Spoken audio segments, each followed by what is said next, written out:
right, let me blast off at this point. I think it's time. No more personal news. Nothing else going on in my life other than, improvements here and there. I don't even fully understand what the fuck happened with Moon. Okay. But I guess people are calling him Goon Goon now. Erotic role play. Yeah, I mean, listen. Shit's wild, okay? I didn't know it was like that. I didn't know shit got hot and heated in Grand Theft Auto no pixel role play like that, okay? 2 consenting adults had sex, Lamau. I mean, I feel like there is, you can have 2 consenting adults have sex and still have like third parties be wronged, So, like if they're, for example, it depends if they are in a relationship or married. So that's like, I don't know, but I don't know what the actual circumstances are, but seems strange. I also saw those DMs. I do not consent. I mean, it's not about our consent, but my man's gooning. Bad day for the polyamorous. Okay, well, yeah, Eric Adams. Speaking of polyamory, Eric Adams, member of my Turkish polycule, is indicted. What is it? Where is it? Poly Prince Eric Adams, member of my Turkish polycule, is indicted for the crime of being friendly to the Turk. Okay. Election polls data 39 days. Bibi the war criminal speaks to the UN and more. Get in now. Okay. Hey, are you gonna explain this? Okay. Bro! Shit! Are you fucking kidding? Okay, calm down, bro. This is okay. Yo! Calm down, dude. Hey, yo. What? Hold up. It's okay when I joke, okay? It's not. Yo, shit. I'm about to actually get a fucking phone call from the feds, dude. Stop making jokes like this. It's not illegal to befriend and have hot polycule sex with the mayor of New York. Okay? It's not illegal. And if it's a crime, then arrest me, officer. Arrest me. Put me in jail. Put me behind bars. Lolo, you son of a bitch. Specifically, Adams, in a private meeting in Manhattan, met with the aforementioned Twitch streamer at a luxury hotel in Midtown. During this meeting, Adams knowingly and willfully accepted a large bribe in the form of a pallet of Zyn nicotine pouches, an in-kind gift with an estimated value exceeding $50,000, delivered in exchange for Adams' commitment to grant preferential treatment in future city licensing regulations affecting the gaming industry. The bribe took the form of an unusually large shipment of Zyn nicotine pouches. Like, it could be anyone. It's not. Why would anybody even why would anybody put 2 and 2 together here? It could be anybody. Okay. On or about the morning of August 15, 2014, a pallet containing approximately 50,000 units of Zyn, a popular smokeless nicotine product, was delivered to a secured warehouse in Brooklyn, New York. The delivery was directly connected to the legal agreement brokered between Adams and the Twitch streamer. There is not. It could be literally anyone with that. Anyone and everyone could be responsible for this. Okay, this is. Calm down. Dude, from gold bars, the Zyn shipments. I love it. Stop trying to distract us with your arms. Not gonna work. I don't know what you're talking about. I'm not trying to distract you from anything. This could be anybody. Okay, can you guys calm down? That this indictment could be mentioning anyone, okay? It could be mentioning anyone, like literally anyone at all, okay? I know it sounds weird when you look at that. Page 38, in touting the benefits, he provided the Turkish official message to the Adams staffer: don't let the airline manager and others confuse Adams. We are the state. We are all trying to find out who did this Zyn thing, okay? It's just fucking silliness. Anyway, we're going to get to the Eric Adams stuff in a moment. That's a lot of fun. I'm going to have a lot of fun with that. That was literally one of my locks for the year, was that Eric Adams would get indicted. And it's pretty funny. It is pretty funny to consider that, like, again, even before this year, I told you guys like Eric Adams, so much meme potential, like one of the best, one of the greatest memes. Like I was long on Eric Adams. Okay. Very, very bullish. Love the stock, love the meme stock from the jump. Been a big proponent of it, and it's paying off so spectacularly. I would say it's paying off more spectacularly than even I assumed it would. And we have barely scratched the surface. Okay. So that is what's so funny about it, because he's such a fucking dipshit, and he's so insane overall and so shameless in his pure graft. It's great. New York City mayors, I mean, the mayoral seat is just like cursed to begin with. Like, I can't remember any good mayors really from this goddamn city. And Eric Adams somehow was able to push the needle even further. I mean, the last guy, like, it's got to be weird when Bill de Blasio is considered to be like better than the last sequence of fucking mayors. Like Bill goddamn de Blasio. You have straight up Rudy Giuliani, America's mayor, post 9/11. Like, think about like all the shit. Okay. You have Michael fucking Bloomberg. You have Bill de Blasio. And now you have Eric Adams. It is so bad. It is so bad. Like every single one of these motherfuckers they're all such dog shit monsters for the most part. Oh, anyway. And now Andrew Cuomo wants to fucking get back in the mantle, which is so crazy. Cancel culture, am I right? It's actually insane that he's the first sitting New York City mayor to be indicted. Yeah, it is. Well, it's insane that Eric Adams is the first sitting New York City mayor to be indicted on criminal charges. That's like being the first sitting mayor of Mouse City to eat cheese. Yeah, New York City mayors have always they've always been grifters. A lot of graft there, but like never to the degree of Eric Adams. Like the transparent nature in which like Eric Adams operated was like, it was like mafia style. And I think it was partially because of his police background, which I'm going to get to in a second. I just want to talk about Cutie Cinderella really quickly, okay? Because I'm not the only one who pre-watches shit. Apparently, Cutie Cinderella pre-watched Goon Goon, okay? Just like you can pre-watch Top of the Hour ad break and subscribe ahead of time for $4.20 or for free with a Twitch Prime by connecting your Amazon Prime account to your Twitch account. Also, Themasius, thank you for the fat playlist. We'll get to that in a second. All right, here's the 3-minute ad break now. All right, let's get into it. We're gonna talk about Goon Goon because it's not a good take. Good friends it's such a normal good take. friends will correct you when you have insane God, I need takes. a girl. So do you think Moon Moon is guilty of? I don't know. What is he doing? Oh, Same thing. Yeah. Moon Moon has an Irish girlfriend. Yes. Who he like literally verbatim says he rocks her world. Does he have a girlfriend IRL? Goon Goon TLDR. Goon Goon was flirting with his RP wife offline for the past 10 months and separated with his actual wife 2 months ago. RP wife is married to someone IRL for 15 years, and husband found out from Discord DMs that they fucked at TwitchCon. RP wife told Goon Goon that she's in an open marriage, but husband denies that relationship is an open marriage. Okay, that seems to be the summary. I trust my mods on this because they're all fucking Moon Moon heads.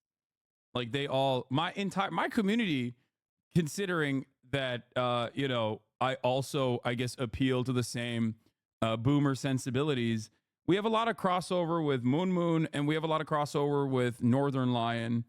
And also because I'm a relentless bald fetishist. I trust you guys know what the fuck happened. Who the fuck is Moon Moon? He is a old school content creator on here who's just like a pure gamer. He just games non-fucking stop. Moon also would say his wife encouraged the RP flirting, by the way. Please do a dramatic reading in the DMs. I'm not going to get into the nitty gritty. I just wanted to give shout out to Cutie Cinderella for being kind of right on this. He has a wife and kids. I don't know Moon Moon. I think he has Don't kids. talk to me like I should know everyone's wife and kids. Everyone should know Moon Moon. He's a legend. I know he's a legend, but I didn't know he had a wife and kids. He's a goat. I think he has kids. I don't know if he does. It's not the full story, FYI. As an RP insider, the husband supposedly cheated beforehand, hence the open relationship. Correction, Moon Moon claims that she told him the relationship is open. Looking at the DMs, the cheating nature of the relationship seems known to both parties, though. I mean, the DMs are hilarious. The RP wife uses Eminem lyrics that rizz up Goon Goon. Oh, what?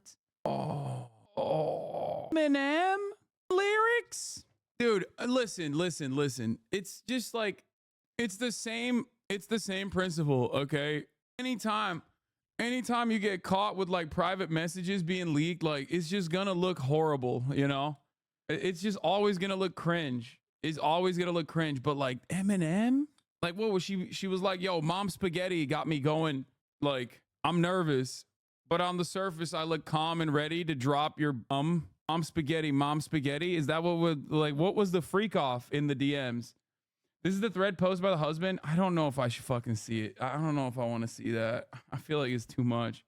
I'm Slim Shady. Yes, I'm the real Slim Shady. Is that what she was saying? Mom Spaghetti got me super wetty. Moon said some middle-aged flirty shit. No, not that song. Although she did say her ovaries were fuzzy. Oh, God. Oh, God.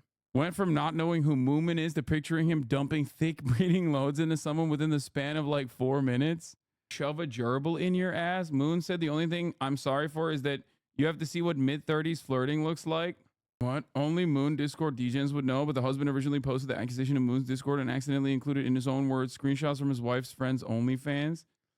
Okay, I don't know what the fuck's going on, but I'm probably not going to immediately shit on the fucking husband in this circumstance. You know what I mean? I don't think I shall have any problems reproducing the sound for your enjoyment. In the musical of my mind, I had Majesty by Eminem and Nicki as like our song for a while because of Eminem's part of the lyrics. Hey, yeah! I have chills, bro. I have full body chills. I'm not even kidding. Oh my God. Oh no. Uh-oh. Wifey's in Chicago. Uh-oh. My side piece, but she's also someone's wife. So time we spend is borrowed. It's our moment right here. Fuck tomorrow, because moments like these are to die for. Bro, this is like posting Imagine Dragons to flirt with your significant other. You know what I mean? Oh my God. Oh my God. I'll be very glad when the time doesn't feel borrowed anymore. Yo, as a millennial myself, wait, what? This is what someone wrote in Moomoo's Discord. If it's on fuck my wife, I'd be like, damn, that makes sense. But if Moomoo fuck my wife, I would become a Batman villain instantly. What the fuck? Yo, chill. Okay. That is the single tap legend. Okay. He is John Gaming. That is, put some respect on it, dude. She probably saw his fucking From Software playthroughs and was like, damn, my coochie is out of control. My ovaries fuzzy. That's Mr. John Souls you're talking to, bro. I'm fucking ovulating. Northern Line with a brave take. You know what's funny? Everyone's quick to suggest that I am a misogynist because of the fact that I have 3.4% female viewership. Has anyone ever stopped to consider that maybe I'm the victim here and women just aren't fucking with bald men? Maybe women are baldest, dude. Maybe dudes have no problem watching a dude who doesn't have any fucking hair, but women say, ew, look at this fucking freak. I'm not gonna watch this shit. Charo, dude. Yo, let's, yeah, this is why I love this man.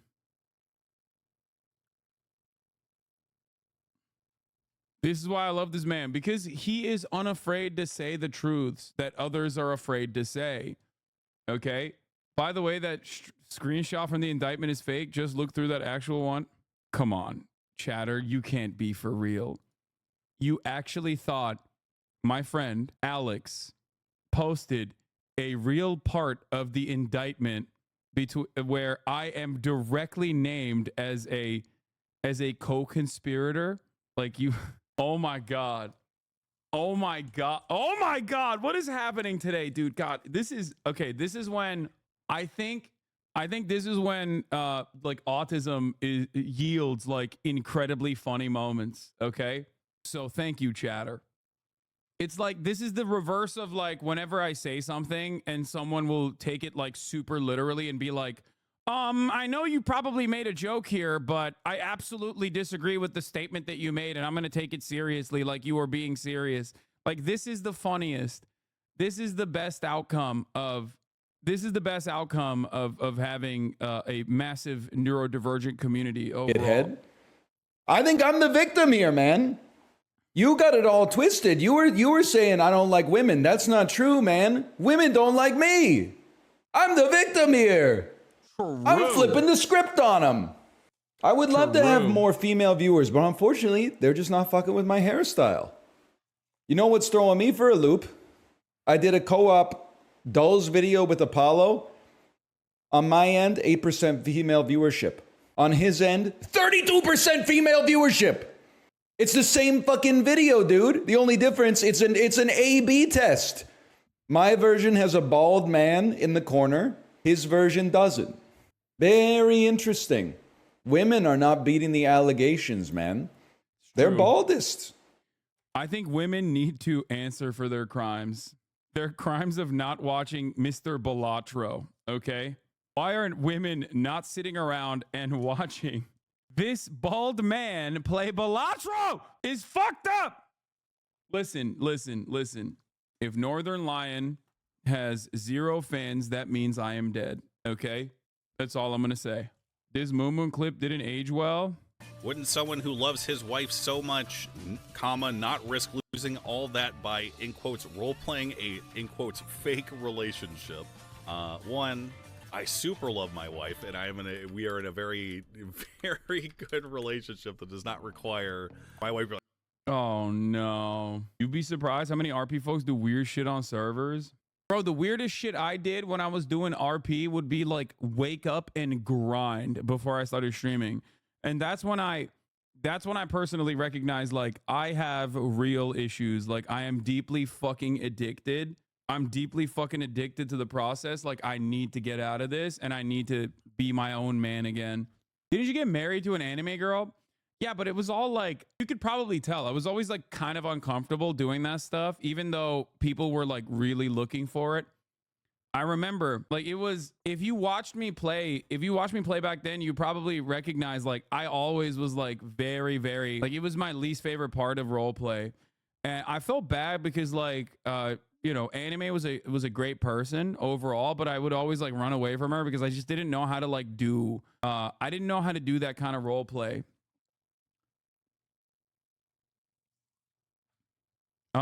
It was, yeah, that's why I was like, I'm asexual. Unless you were flirting with the boys, yeah, I mean, that's easy. That's obviously easy. It was not like a real relationship RP for sure. Like, these people go in depth into their like relationship role play stuff. I don't know. It's just not for me. I never liked it. I thought it was like weird. Like, you're talking to that fucking roleplay girl. Like, that's the difference between you and me, is that I'm trying to roleplay a character. I have no feelings for the person on the other end of my roleplay character's fucking shit. I have no intentions of speaking. I'm trying to roleplay a character. Oh God, come on, man. Remember you guys had a Patreon episode of Fear and Cutie brought up being uncomfortable with a partner roleplaying a relationship with a totally different person. A Cutie called the Cutie absolved. You and Will were laughing at her for that take. Vindication. Yeah, I mean, I don't personally care. I don't personally care about it. But overall, you know, I think that there are a ton of people who do it, but like don't take it to like weird lengths. You know what I mean? He's RPing with both of them, by the way. She's the other fake Irish. To them out of character any more than is necessary, which I don't. You're projecting what you would be doing in my situation. We're not the same, motherfucker. I am. Yeah, you called her crazy for it, and he verbatim said, "What is he gonna do? Ruin his life? No way." Yeah, I was fucking wrong. I'll take that L. I mean, did he ruin his life? I don't think he ruined his life at all. Like, this is one of those situations where it's like, Moon did say they didn't interact outside of RP, and even S-Fan backed that up. Remember when Moon went on your stream to talk about the election? So the thing is, like, Moon had a wife and a child and was playing fucking video games 15 hours out of the day. You know what I mean? So I don't know if it's the RP that ruined their relationship or it was just the fact that he was, again, playing video games for 15 fucking hours a day that might have cooked the relationship. So it's one of those moments where it's like, was it actually the RP? Or was it just like what he does for a living? And then beyond that, ruined his life. I mean, it seems like he went to Pound Town. If anything, he ruined maybe someone else's life. I don't think he ruined his own life. Maybe the RP was the tipping point. Moon said his wife said he wasn't putting in the effort, and that's why they got separated. Hassan is failing to understand that Zoomers are hypercritical of cheaters over any other crime a person can commit. I think it's like, I think my brain is so busted from like, you know, watching fathers pick up their children in trash bags every day from American, you know, Boeing rockets that are fucking deployed on top of civilian areas that, like, not to get super real for you for a moment, but whenever I fucking hear like someone chirp about like age gap relationships or chirp about divorce, I'm like, it's like kind of funny in comparison to like all this other shit. Like, it's still bad. It's still fucked up. But like, I think I'm so desensitized to like interpersonal problems like this from all of the real hardcore awful shit that happens on a daily basis. And I think it's probably not healthy that like I need to adjust myself.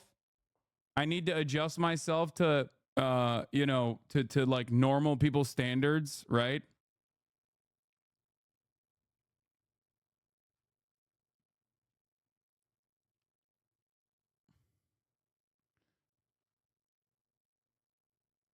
But yeah. The GOAT! You are a fucking jerk off, dude. Paris, wouldn't someone who loves his wife so much... Me too, bro. I've let go of all anger and negative emotions in my personal life because I realize it doesn't matter. I just get mad at the existential. But yeah. Well, Jesus, yeah. Anything in the lens of that is going to look ridiculous. Definitely not healthy to fixate on streamers' personal lives, though. Just call them a loser and move on. Yeah, I think we're all fucking losers for knowing about this and caring about this. A lot of stuff that we do is is in the pocket of loserdom, if I'm being really real. But I think people are invested in the drama of it all. I don't know. I feel bad for the other guy though. It's one of those unique moments where it's like, it's one of those, what? He's trying to glaze MBs after erasing them? Read them and don't weep, but gloat a little bit less than you were gloating before. Okay, there it is. 7.2% female, 91.2% male, 1.7% user specified, which I'm just going to say is female because it helps my case. He just deleted non-binary people. No, Ghibli, you're right. Non-binary viewers are even more valuable than women viewers. 1.2, 1.7, 1.2% non-binary viewers. Holy, man. We're cooking. You saved me, man. You saved me. You can't say that. Oh, grow up. I'll say anything. I can say whatever I want. I want more straight male viewers. Boo. But I want disproportionately more viewers across the spectrum of diversity so that the proportion of straight male viewers gets smaller over time. There you go. Cancel this guy for being bald. Yeah. He actually has hair. He literally shaves it off. It's really fucked up. Why is it that when we talk Moo chatters link Northern Lion, chatters think all balds are the same? I mean, true. Oh God. Okay, we're moving away from that. You should do more collabs with Northern Lion. I want to. I tried to. I have literally hit him up. I think he is very similar to me in the sense that he has like a program, a rigid work structure, and a as healthy of a work-life balance as you can have beyond that rigid work structure. So like he just does not. He doesn't step outside of his space. But I also think like, I don't know, it might be, maybe it might be worried about like additional scrutiny that he might get from a lot of my fucking rabid haters or whatever. And I don't want to put that on anybody. That's why I'm always very careful with my collabs. Cause like my community is awesome and they're incredibly kind to everyone I collaborate with. But overall, I could totally see why someone would be worried about getting like, I don't know, immediately doxxed and swatted or some shit for being in the periphery. Here's a wife and kids. Your schedules don't mesh well with how he and you structure your stream times. Yeah. Wait. Question. How do you actually deal with that? Like the haters hating the people you collab with? Your chat is just woke scold along with your haters being obnoxious? Nah, like my chat would never fucking woke scold Northern Lion. What are you, stupid? Get out of here. We are on very similar wavelengths. Like that's like saying my chatters would woke scold like Myung and Valkyrie or something. Like that's not gonna happen. Or Tina Kitten. Yeah, there's a lot of overlap between our communities in general. My chatters woke scold you a lot. Yeah, this chat is really mean to me. Didn't Will get false strike last night for copyright and people think it was a defense or something? The haters are freaks that go after anyone close to you. So what happened to Will? I don't even know what happened. He got copyright struck. Stream Shawshank Redemption. Damn, that's lame. That's lame that they clapped him for that. Tina Kitten has revolutionary optimism. I can't judge her. We were at the end of Shawshank Redemption and suddenly banned. There were some edgelord chatters being degens about the nature of the movie and the execution the other day. He was watching Shawshank Redemption and his entire Twitch page taken down just before the ending. They clapped him. Hey y'all, 48-hour ban, no hard feelings at all. Fully accept the risks associated with teaching a film course on the internet. We'll do better in the future. Grateful to even have a platform to share my passion for film. Free my man. He came for Moodang. Yeah, that's probably why. The real reason is because he came for fucking Moodang, and the Mooers don't play around. They play hardball. They were like, oh yeah, you're gonna fucking shit on Moodang, and in the same 48-hour process, you think you can fucking watch a movie? We'll get you. How about that for recidivism? How about that? The lesson that you learn from Shawshank is if you make a mistake, like fucking shit talking Moodang, we'll come after you. Moodangists. Hey bro, I just have to brag. My community completed our quest to find a Confederate flag in all 50 states on Street View. It was easy. Yeah, unfortunately, that's probably very easy. What would be the hardest state? Mhud, which one was the hardest state to find the Confederate flag in? Like Vermont, maybe?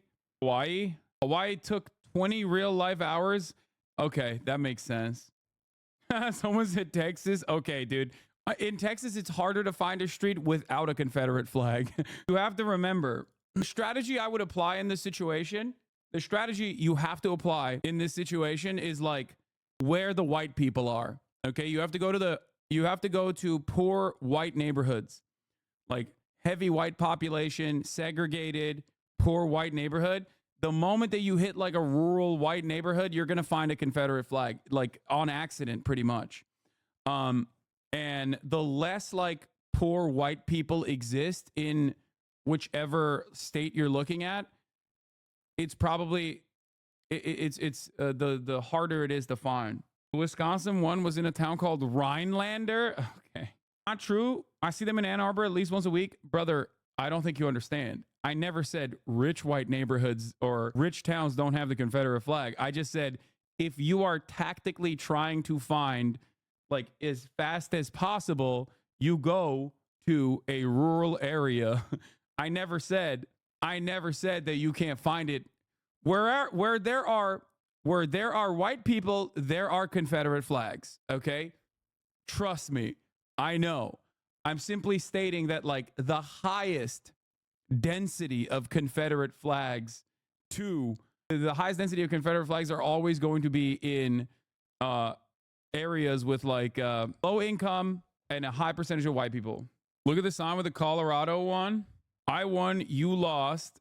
You will always lose. You know who you are. Now mind your own fucking business. Stay the fuck out of mine. It's so strange that the Confederate flag is so used and there are no laws about it. A conspiracy that I believe is the Southerner lost on purpose and planned to infiltrate the government slowly to fully take over. No, they did not lose on purpose, dog. No, here's what actually happened. They lost, but they lost to people who were also like racist. Here's what actually happened. Okay. They lost, they got their shit pushed in, but the people that they lost to were also kind of racist themselves. So they didn't really give a shit to fix the problem. They also kind of assassinated a guy that would have done less racism. Yeah, well, there's that part of it too. But I was watching a TikTok from The one TikToker I really like that says like, John Wilkes Booth had a problem. What's his name? I was watching that last night. Here's one in Sivas. Shut the fuck up. Bro, how? Bro, what is a polar bear doing in Arlington? What the fuck? Bro, this is so goddamn out of place. You cannot have a Confederate flag this close in proximity to goddamn Turkish rugs, brother. What the fuck? This makes no sense.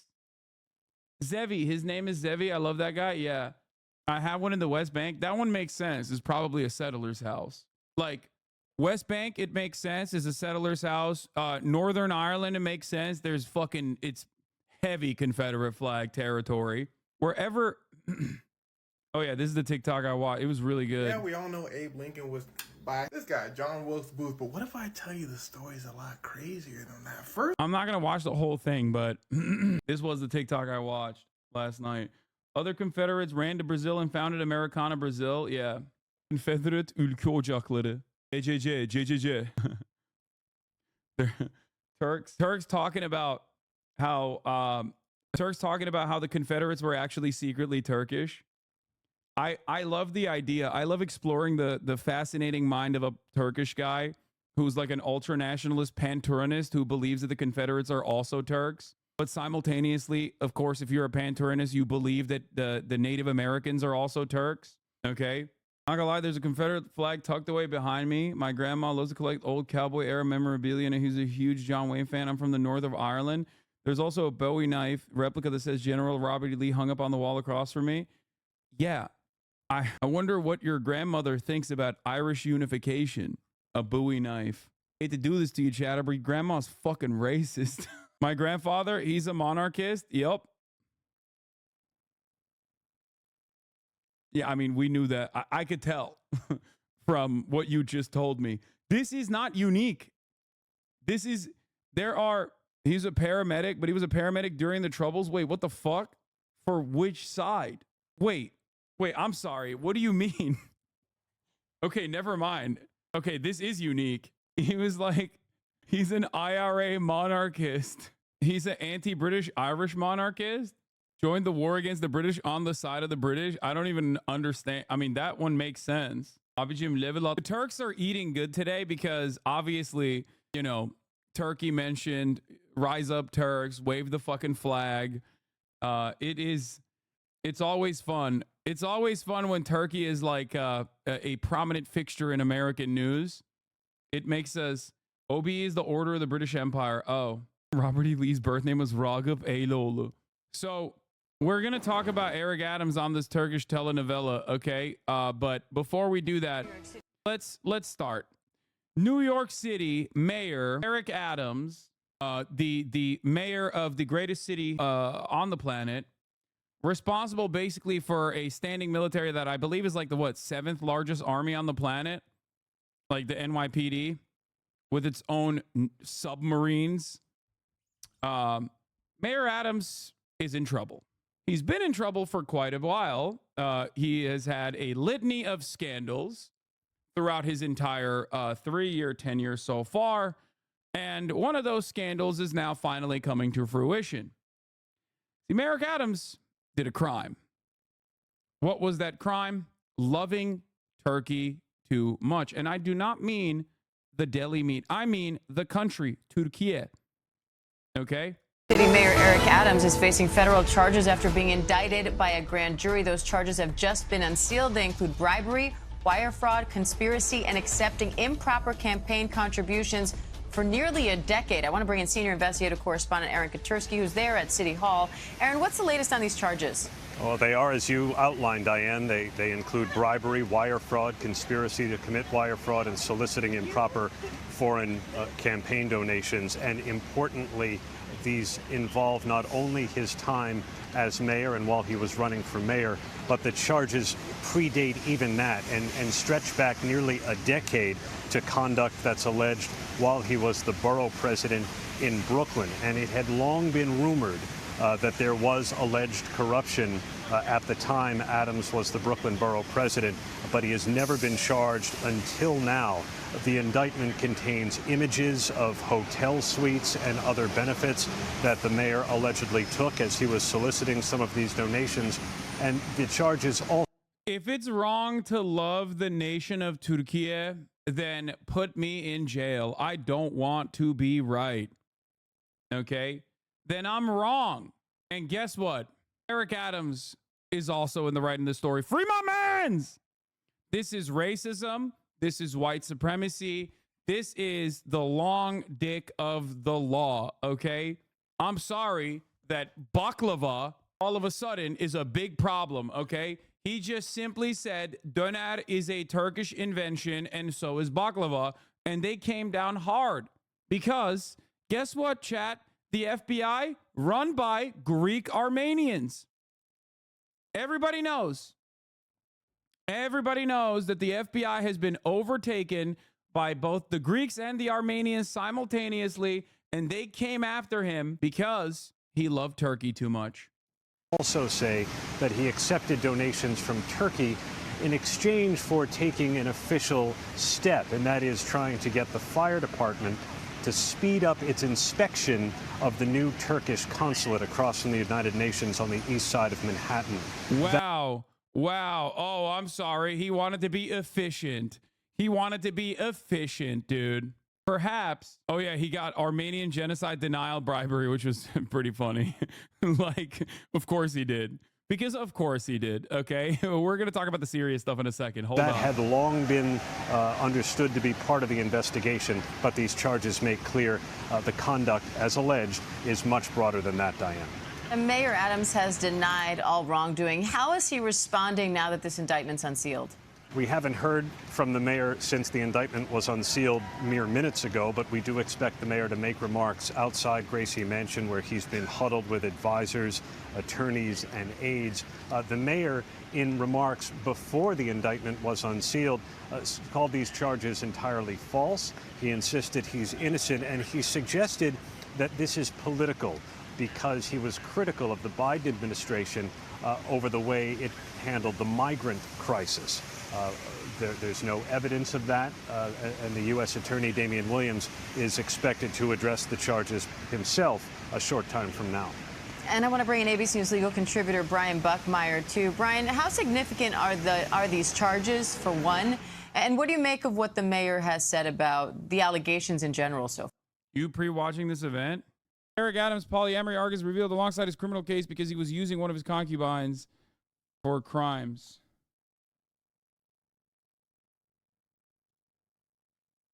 For crimes, Marjorie Taylor Greene, normal arc,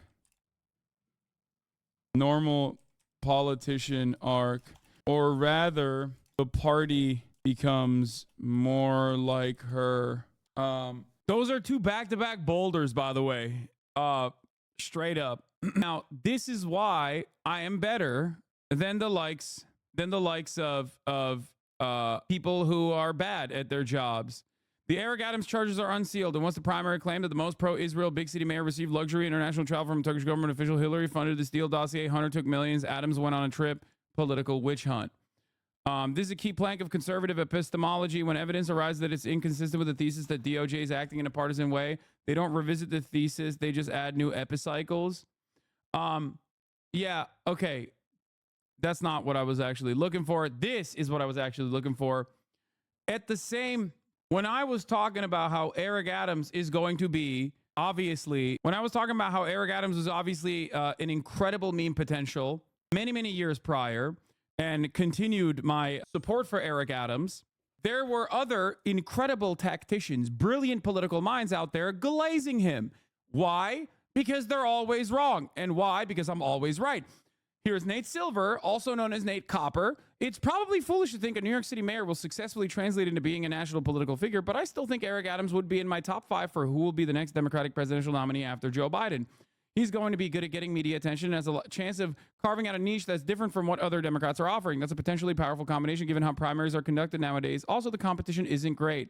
I need you to understand, these people have terrible political instincts, okay? Have you boosted this urgent jail support mutual aid for BIPOC mask? Yo! Anyway, when I was in the cut telling you that Eric Adams undoubtedly will, one, get indicted, and two, be a spectacular failure across the board. Okay? There was the likes of Brett Stevens, who gets paid the big bucks to say Eric Adams is going to save New York. Look, I don't need to diss you off, but I'm particularly annoyed by all the savvy liberals who insist that Adams was a true moderate police reformer. All he did was shovel money to the NYPD, let them run as a criminal gang, do the bidding of real estate, and go clubbing as predicted. Exactly.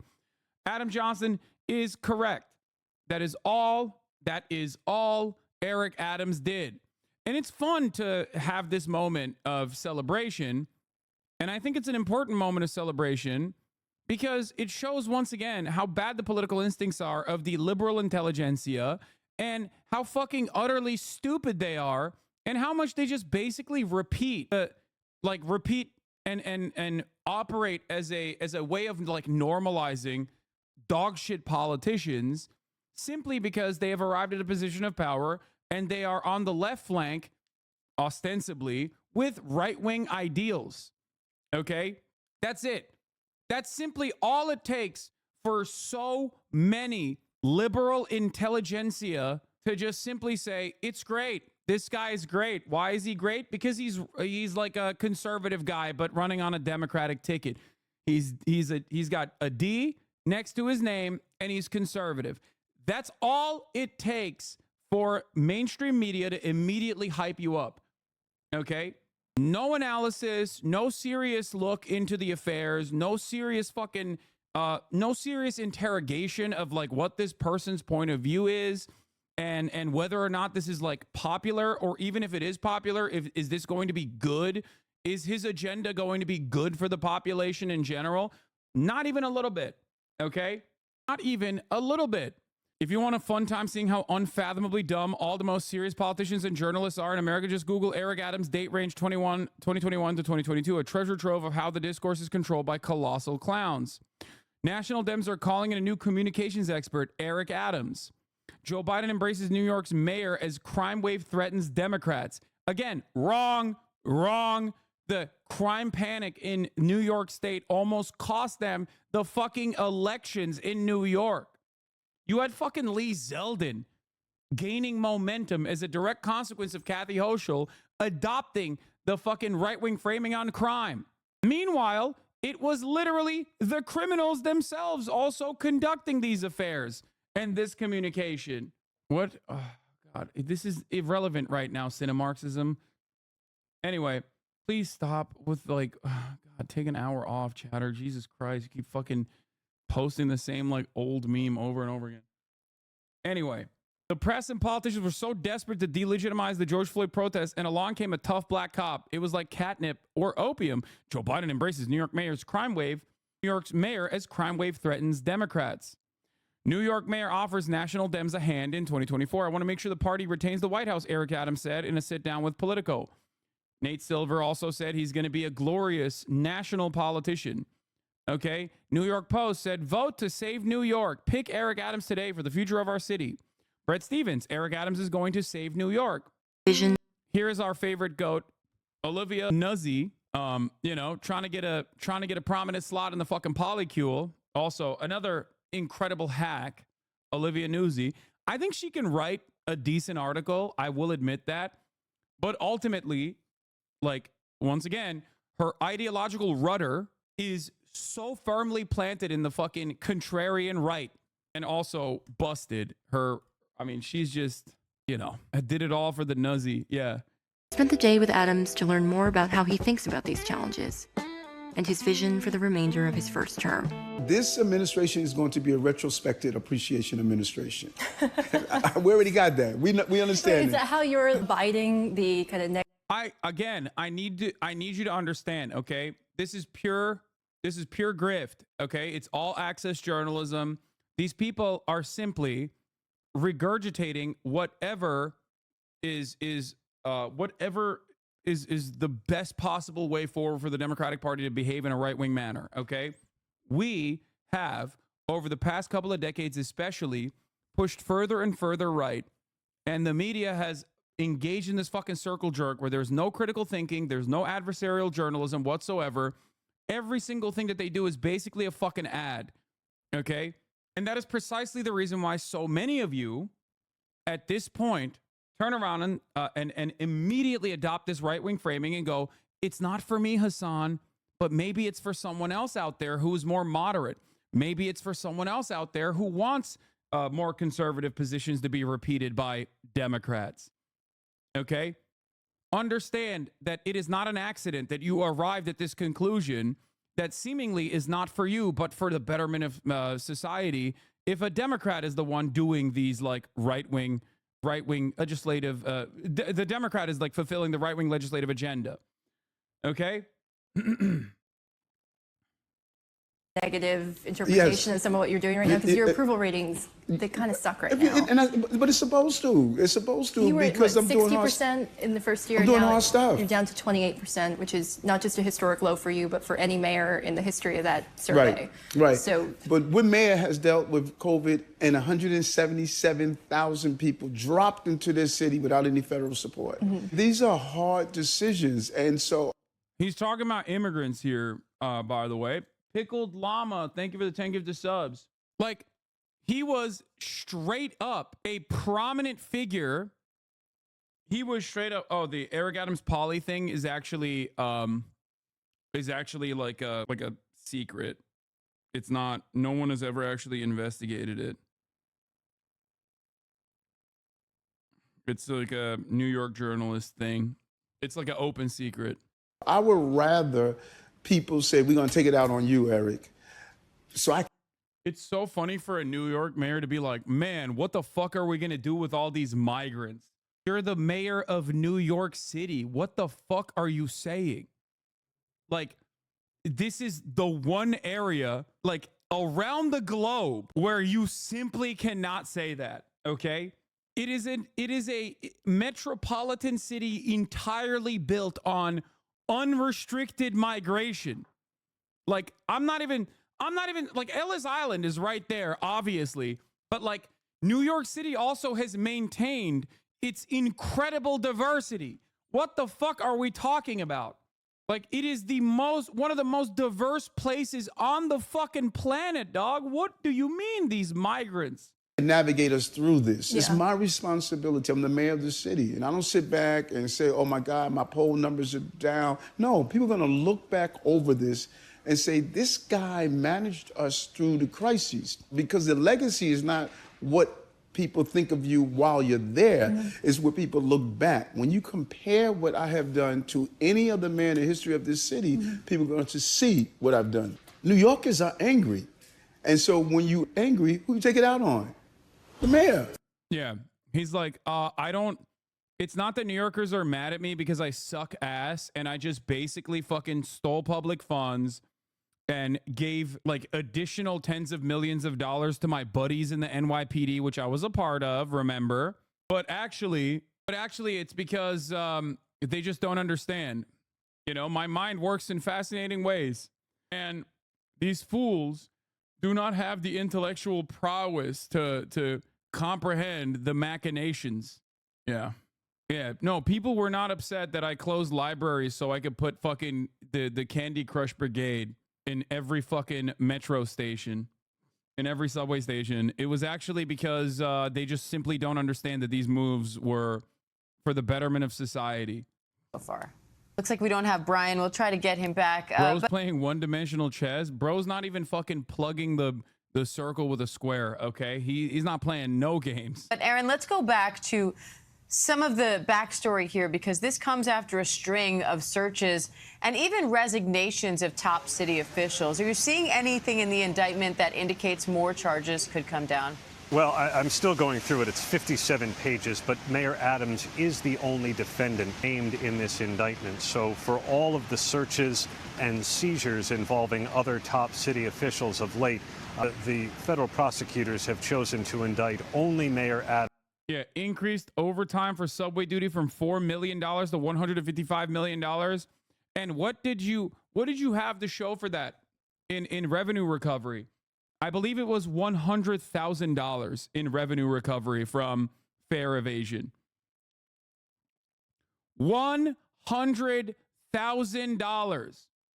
Now, explain to me if this is how you actively do good governing, okay? Also, these freaks recently shot a bunch of people, including themselves. Remember, or maybe he just wanted to give his buddies more money. Eric Adams stole $10 million of public funds, so according to NYPD's math, that means he deserves to be shot 3,448,275.862 times. Yeah. That's that's 3 million, almost 4 million times the fare evasion that he did with the $10 million of public funds that he stole.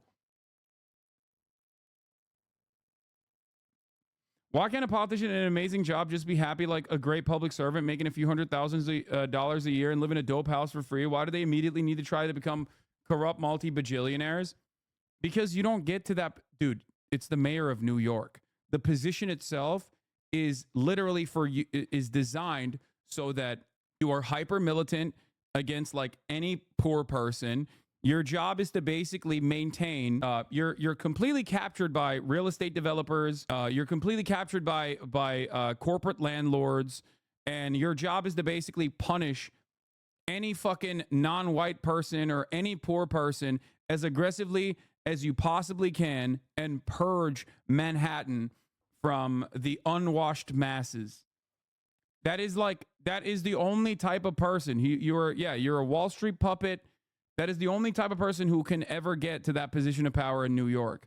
He sounds like a normal New York mayor. That's the beautiful part about this. He is, and this is a very Trumpian phenomenon, he is a very normal New York mayor. It's just that he didn't do the proper paperwork, number one, and he also went above and beyond in his corruption. And he did it in a very shitty way. That's what's funny about this entire process. I also do personally believe that this is a byproduct of capitalism withering away like the institutions and even like creating people that are not even interested in hiding their graft, right? Hiding the obvious theft of public resources. Like they're just becoming more obvious with the shitty ways in which they steal. And it's Trumpian. Trump did it very out in the open too. And what are the consequences for it? Basically nothing. As long as you are buttering the bread of those wealthy people in positions of power, most people usually turn a fucking blind eye to this shit. As long as you also follow the proper protocols.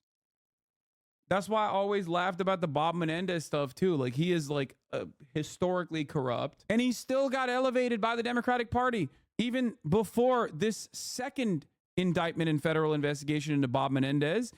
He already had that exact same investigation once. Henry Cuellar. We knew that the FBI had raided his compound, and Nancy Pelosi still went out there and defended him alongside Jim Clyburn. Henry Cuellar, the most right-wing Democrat in the caucus. And now he's under federal investigation. Bob Menendez is under federal investigation. Eric Adams is under federal investigation. One must ask the question, are the Democrats this fucking stupid? The answer is yes, they are very stupid, for the record. They are very, very stupid. And the ways in which our politicians like grift this way gets dumber and dumber and more transparent every day because they don't even fucking feel the need to hide this shit. They're these vulturous monsters are basically eating away the corpse of American empire. Adams, at least for now. That doesn't mean charges couldn't be superseded. There could be additional defendants. But for now, the mayor is the only one.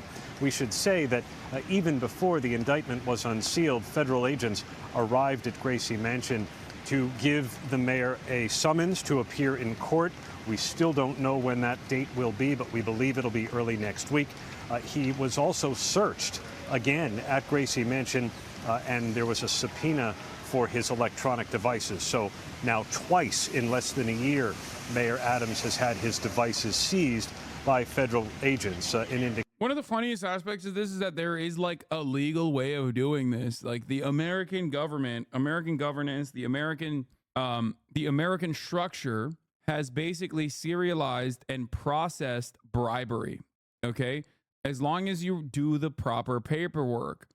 That's why it's so fucking funny when these guys are like, man, I really want to just like get outside of the realm of lobbying. Like the difference between what Bob Menendez does and what every other fucking politician does is that he doesn't have the proper paperwork from like a fair registered lobbyist. You know what I mean? That's the difference. They didn't fill the proper forms in this circumstance, you know?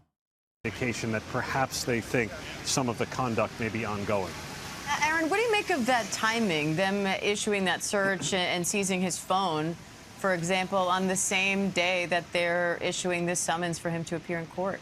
Mayor's not happy about it. I've heard from a number of his aides who said, including his lawyer, who said, if they had just asked us, we would have given over the phones. The mayor has been cooperative. He has said he would cooperate. But federal agents don't really roll that way. If they're going to arrive at a location expecting to seize evidence, they're going to go in with a search warrant, a subpoena, and not necessarily wait for a defendant to cooperate. So I think it's fairly common practice, even though the mayor is taking it as an aggressive step. Aaron, put this into context. How significant is this from a history standpoint for this city? The first time we're now seeing a sitting mayor indicted. There have been 110 men who have served as mayor of New York City. Until now, none of them had been accused of a crime, let alone a federal crime, while in office. So this is an unprecedented case. Mayor Adams is the first sitting mayor to face criminal charges. He is going to fight them, but he has been under investigation for about a third of his tenure. He's 3 years into a 4-year term, and he is facing a number of calls from within his own party for his resignation. So far, the mayor says he is going to continue to lead the city he was elected to lead. Here's some really funny moments from the indictment, okay? 1. Eric Adams got a voluntary meeting with the FBI, excused himself to go to the bathroom, and deleted messages and communications that they were asking him about in the bathroom break. Adams' staffer also agreed to speak with FBI agents and falsely denied the criminal conduct of herself and Adams, among others. At one point during her voluntary interview, the Adams staffer excused herself to a bathroom and while there, deleted the encrypted messaging application she had used to communicate with Adams, the promoter, the Turkish official, the airline manager, and others. Incredible stuff. More on that front. The indictment claims that Adams' campaign staffer told a potential donor that Adams probably wouldn't want to accept illegal donations, but then checked with Adams and learned that he was actually totally cool with it. On June 22nd, 2018, the same day as the fundraising event just described, the Adams staffer and the promoter discussed by text message a possible trip by Adams to Turkey.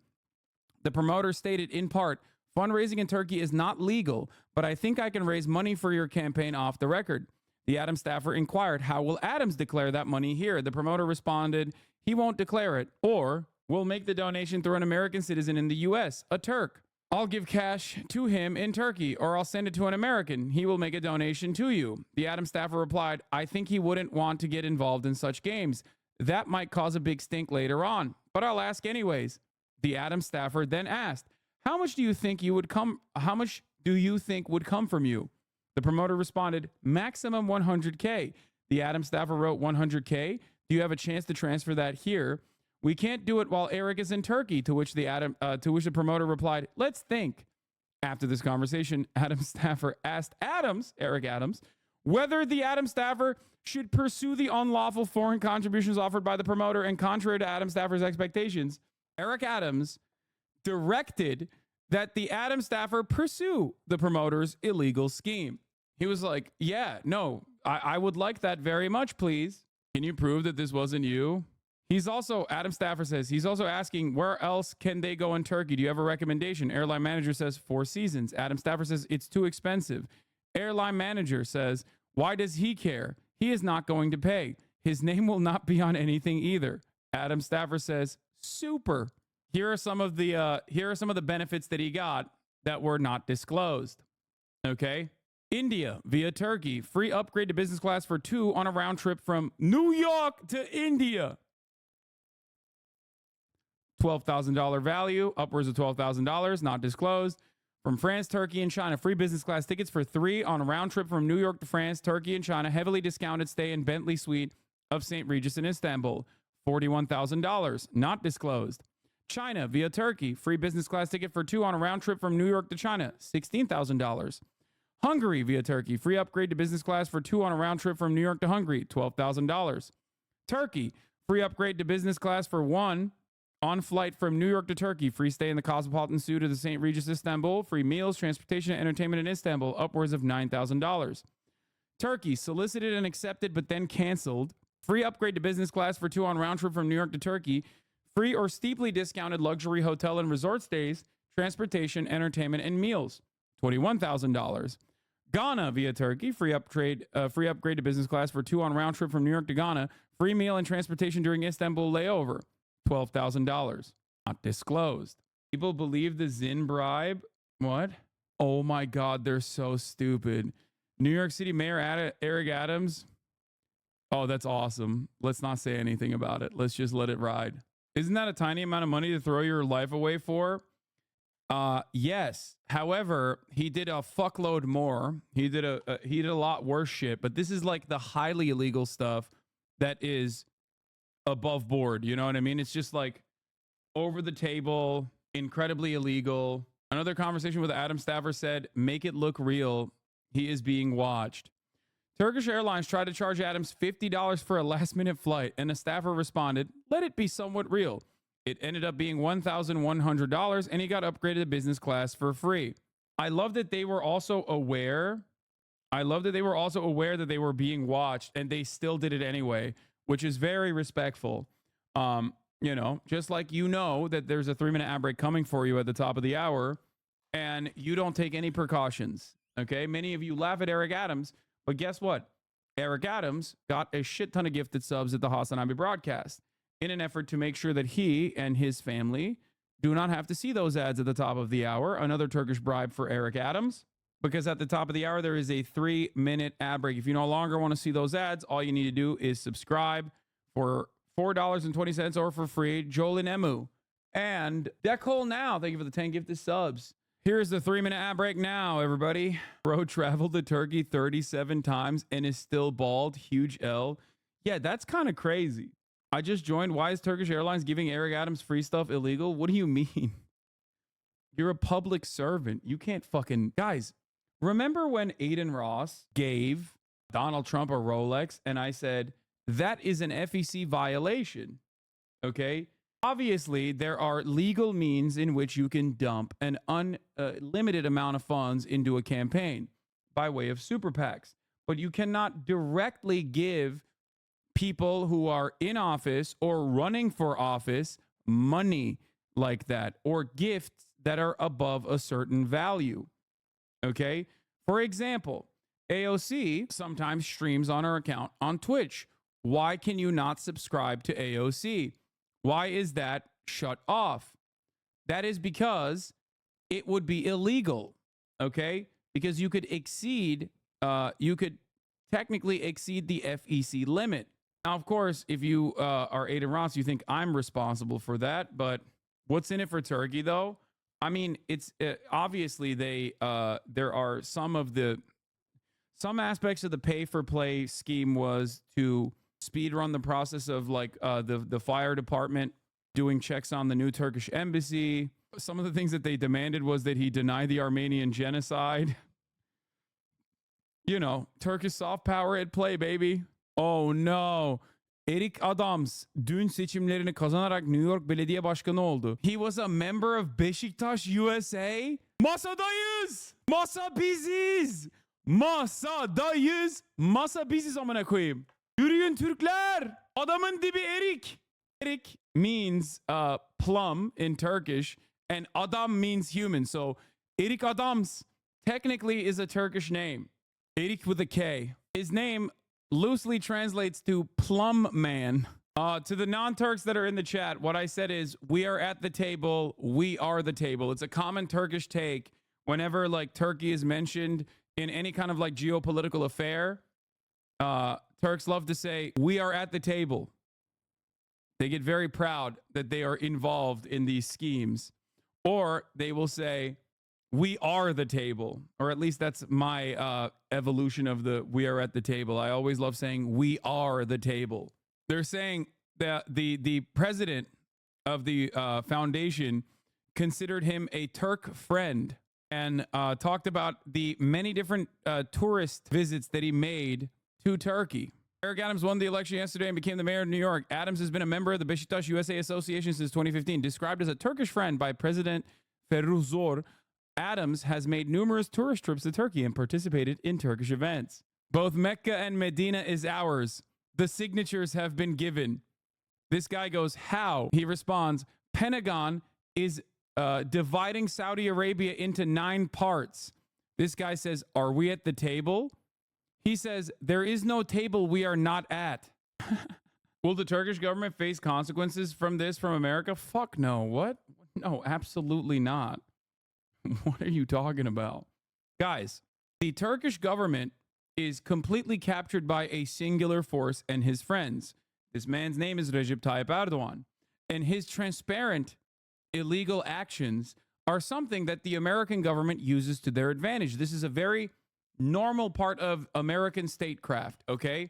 You allow a tin pot dictator to basically do a fuck ton of corrupt shit all around the world, and then you use that corruption as leverage whenever you want them to actually move in a certain way. If you recall, Recep Tayyip Erdogan has done a lot of weird stuff in terms of foreign policy, like when he was like, I will never vote for Sweden and Finland to join NATO, okay? To which the American government literally was like, oh yeah, let's look into your financial transactions real quick. As soon as the Manhattan DA's office or whatever opens up an investigation into Recep Tayyip Erdogan's like illegal, illicit financial activities, boom, he's like, all right, never mind. Actually, I decided that I would like to vote for Finland and Sweden to join NATO. I was just kidding. This is how it works for the most part. Let's not get started with his kids. Exactly. I mean, every aspect of his administration is corrupt to the goddamn gills, and he uses his children. Like, Trump is a very Erdogan-style figure, very Vladimir Putin-style figure in many respects. And this is something that I noticed and talked about quite a bit early on. Like, a lot of the stuff that Donald Trump does, like, many, like Erdogan and whatnot, have done as well for many, many years. Anyway, back to Mayor Eric Adams. And we have ABC News legal contributor Brian Buckmeyer joining us now. Brian, what's your reaction seeing the way this indictment has been handed up and the charges that prosecutors are listing here? Yeah, Diane, so I am still combing through these, some 57-page indictment with 5 counts. I'm somewhat shocked when I start reading the first pages and I see that this investigation spans back to, I believe, 2014, back when Eric Adams was a Brooklyn borough president, then giving us some updates from 2018, and then following into the 2021 election. This seems, as Aaron was alluding to, an investigation and criminal activity that allegedly spans back about a decade now. And so to look and see how he's being charged, what he's being charged with, and just the volume of information. Again, I'm still working through, but 57 pages. This is somewhat shocking to me, and I'm interested to really get into the details of it. And Brian, we haven't heard. He said it is too soon. He's done so much. It's hard to read all of the things that he has done. So, excuse me, I need some more time. Heard yet from the mayor since the indictment was unsealed. I gotta But pee. he has talked in general, responding to the allegations that have come out of these investigations and essentially denied all allegations up until this point. So how do you expect his attorneys to mount a defense to what's in that indictment, or at least the part of it I've allowed you to read so far? I know you guys are going through this while we're literally on the air. But how do you think he's going to defend against this?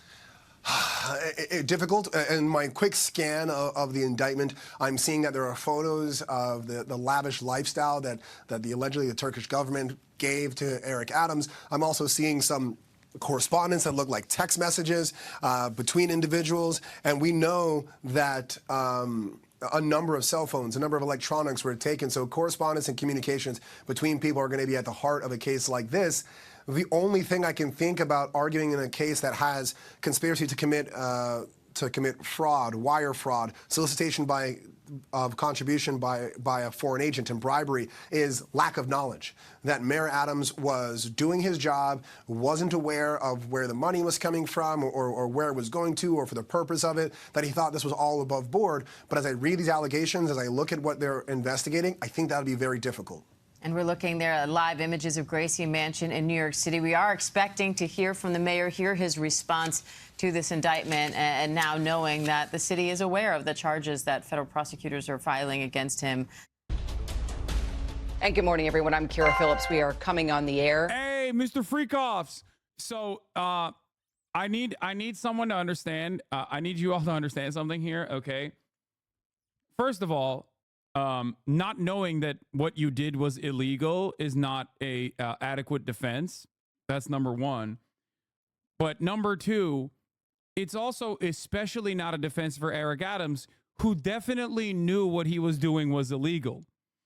Because as you saw, some of the parts of the indictment that we uncovered, the indictment that is now unsealed that we read through, he very much knew what he was doing was illegal. Like, he knew. He knew what he was doing was illegal, and he was trying to do his very best to hide it, but like not really trying that hard. Let's be real. The ultimate Eric Adams thing is that the feds have this message. Eric Adams, the defendant, continued to conceal the benefits he received from foreign nationals seeking to gain influence over him. Adams did not report any of the 2019 gifts he received from the airline manager or the promoter on his annual disclosure form. In addition, in March 2019, while exchanging text messages to plan another possible trip to Turkey in which the airline manager would arrange travel for Adams, the Adams staffer texted Adams to be on the safe side. Please delete all messages you send me. Adams responded, always do. Which is also funny because, like, obviously you can recover deleted messages. So how is a cop so bad at hiding this stuff? Guys, what are you talking about? It is precisely because he is a cop that he didn't think of the law. Cops are the people that know the law the least. That literally is one of the most prominent reasons as to why he was so transparent with his obvious schemes, because cops are technically above the law and they violate it all the time, and they demonstrate their lack of knowledge or interest in learning the law regularly. That is the whole reason why he probably was like, yeah, whatever, I'm a fucking cop. I've been violating the law all day, every day since the beginning. Anyway, this was a fun moment here as well. Eric Adams claims he changed his cell phone password to prevent his staff from deleting any messages or information. Unfortunately, he told investigators he immediately forgot his new password and so wouldn't be able to assist them in opening his phone. Okay. He also got bribery for Armenian genocide denial. On April 21st, 2022, the Turkish official messaged the Adams staffer noting that Armenian Genocide Remembrance Day was approaching and repeatedly asked the Adams staffer for assurances that Adams would not make any statement about the Armenian genocide. The Adams staffer confirmed that Adams would not make a statement about the Armenian genocide. Adams did not make such a statement. That's like, I think that's one of the saddest aspects of this kind of back and forth from the Turkish side, is that they, like, the things, like, their demands are so silly. Like, it's like, please don't mention the Armenian genocide. We'll give you $80,000 worth of free trips. It's like really, dude? That's the big thing that you got out of this? Like, it just makes me feel kind of sad. Okay? Israel's out there openly being like, give us $7 trillion right now. Okay? And like, Turks are just like, please don't recognize the Armenian genocide. Israel's like, we are doing a genocide. You need to give us more weapons to continue doing the genocide. Okay? And on the Turkish side, it's like, please don't mention the Armenian genocide. It would be really sad. It would be really bad for us if you mentioned it. Oh, God. The government alleges that Eric Adams placed a Turkish Airlines official, Cenk Öcal, on his transition team in exchange for free upgrades on Turkish Airlines. In early December 2021, Adams announced that the members of his transition committees, which were established to advise the mayor-elect and his team on policies and appointments before he took office. Initially, there were no members of the Turkish community on any of the committees. On December 8th, 2021, the Adams staffer sent the airline manager a link to a list of Adams's transition committees and asked the airline manager, have you looked at the list? The airline manager responded, it would suit me well to be the lead or senior advisor. 2 days later, the airline manager sent a message reiterating, "Lead, please," smiley face. Otherwise, seat number 52 is empty on the way back, meaning that if the airline manager was not given a position on the transition committee, it would affect Adams' travel benefits from the Turkish airline. Trump is delivering remarks in New York, by the way. I suspect to gloat about how much the Democrats are doing the exact same shit that Trump and his family members have done nonstop and have gotten away with. Eric Adams and Cenk Öcal here prominently displayed at a Turkish Airlines party, by the way. This wouldn't be the first concerted effort at Armenian genocide denial in New York City. Israel's public image campaign is pretty shoddy, but nothing compares to Turkey hiring a multiracial pogo stick flash mob and skywriters to deny the Armenian genocide in New York City. Russia plus Armenia. Wait, okay, it's not. Feared Buck thought Lolo's Zin tweet was real, but deleted it already. Yeah, fuck, I should have never clicked on it. I should have let him cook. Hassan, please stop talking. You're so loud and noisy. Shush, stop talking, Hassan. You're annoying. Okay. It looks like Adams' war on rats should have been waged closer to home. The feds clearly had access to the panic cleanup attempts by Adams and his crew after the investigation began. While the straw donor scheme outlined in the indictments is meatier, Adams seemed easily bribed by luxury gifts and accommodations provided by Turkish Airlines. Full disclosure, I can't myself really legally go to Turkey, but that's neither here nor there. Yes, Brace is not allowed to go to Turkey for obvious reasons, such as his time spent in Syria. He is considered a terrorist in Turkey. Brace is Hamas? No, if he was Hamas, he'd be able to go to Turkey. The fuck you mean? He was an ISIS fighter? No, dude, what? You think I'm friends with someone who fought for ISIS and have welcomed him into my home? Are you insane? Like, I think you meant he fought ISIS. Like, against. Sorry, I did debate some people in chat. I have also brought forward Hezbollah's favorite podcaster, Felix Biederman, multiple times into my home as well. Brace fuck with Baghdadi's vision. Eric Adams seems to have been wheeling and dealing with the Turks from what is likely Osteria Labaya, the fancy restaurant run by a pair of convicted money launderers. He goes to Labaya practically every other day. The self-proclaimed vegan almost always gets the branzino. That's another funny part about Eric Adams that was like immediately. Eric Adams is like that one friend who lies for no fucking apparent reason. By the way, if you recall, if you've been in here for a while, okay, you already know this, but like Eric Adams would regularly lie about shit that you don't have to lie about, including, but not limited to, being a vegan. Okay? Like it's like tiny things that play no role in his campaign whatsoever. And yet he did it anyway. Eric Adams sought donations of the Turkish government and government-affiliated businessmen, which they gave through straw donors, and through which the Adams campaign got $10 million in matching funds via New York City's matching funds program. This is, as far as I know, separate from the previous Eric Adams straw donor scandal involving his old NYPD buddies, and in a minor role, the girlfriend of a displaced pollster who popularized Abolish ICE before taking a job with Sam Bankman-Fried. Who is he talking about, I wonder? New York political journalist, it is time. You need to confirm the longstanding rumors that Eric Adams is in a polyamorous relationship. DM now. So this is why I said it's like a known secret in New York City journalism that Eric Adams has been in poly relationships. But no one has ever, I think they just think it's too personal and irrelevant, I guess, to like really cover. Because he's boring. Eric Adams is not boring at all.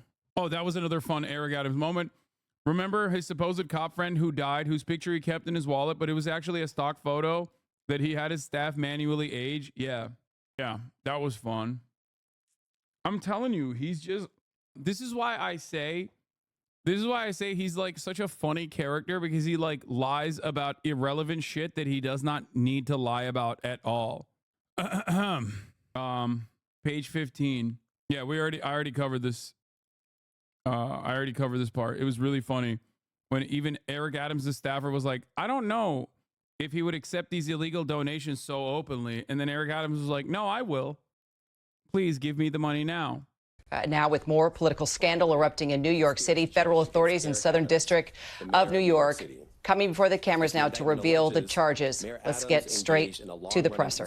In which he solicited and knowingly accepted illegal campaign contributions from foreign donors and corporations.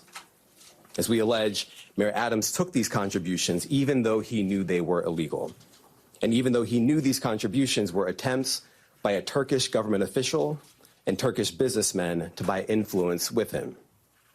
We also allege that the mayor sought and accepted well over $100,000 in luxury travel benefits from some of the same foreign actors who arranged many of the illegal campaign contributions. These benefits included free international business class flights and opulent hotel rooms in foreign cities. The mayor had a duty to disclose these gifts on his annual public disclosure forms so that the public could see who was giving him what. But as we allege, year after year after year, he kept the public in the dark. He told the public he received no gifts, even though he was secretly being showered with them. We allege that Adams accepted these benefits knowing that they were given to him because of his position. And in exchange for some of those improper benefits, he intervened in the New York City Fire Department's inspection process for a building owned and operated by the Turkish government, allowing it to open even though it had not passed the fire inspection. The corruption alleged in the... It is kind of wild that, like, you can oversee the 7th largest standing military on the planet as the mayor of New York City. Like, the awesome amount of power you have, and you literally are letting it slip from your hands because you wanted to get business class upgrades, dude. Like, how? It's so cheap. It's so much cheaper than you think. It's still better. It's far better than, like, what British government officials sell their souls for. I recall there was an active investigation into, like, how British Parliament operates and how little the bribes were. Like, they were getting like $1,000 of the bribes. Okay. Like, it is crazy. At least he's got like 80 grand in the pocket, but it's still, bro, I make 40K a year and can afford business class. I mean, I don't know where the fuck you're flying business class, but you know, the stuff that he got is like 12 grand upgrades, you know, 12 grand a ticket type shit. Indictment is, as I said, long running. As we allege in the indictment, Adams' solicitation of illegal campaign contributions began in 2018. After he started raising funds for his 2021 mayoral campaign, he agreed to take contributions offered by multiple Turkish businessmen. Asking the mayor of New York to make the FDNY Forza building open despite failing fire code is so comically criminal. Like, bro, if old is so hard. First of all, I'll have you know, the fire department of New York, it also has a separate investigation into their fucking grifting after they found out that, like, all the fire chiefs were driving around in fucking Lambo trucks and shit. So, like, they also have their own separate investigation too. Every aspect. Yeah, the chief was driving like a fucking Lamborghini. People are like, what the fuck? Why do you have a Lambo? What do you mean? What is going on? One had a Rolls Royce. Here, let's do the there is a bunch of different criminal investigations that are actively happening right now in New York.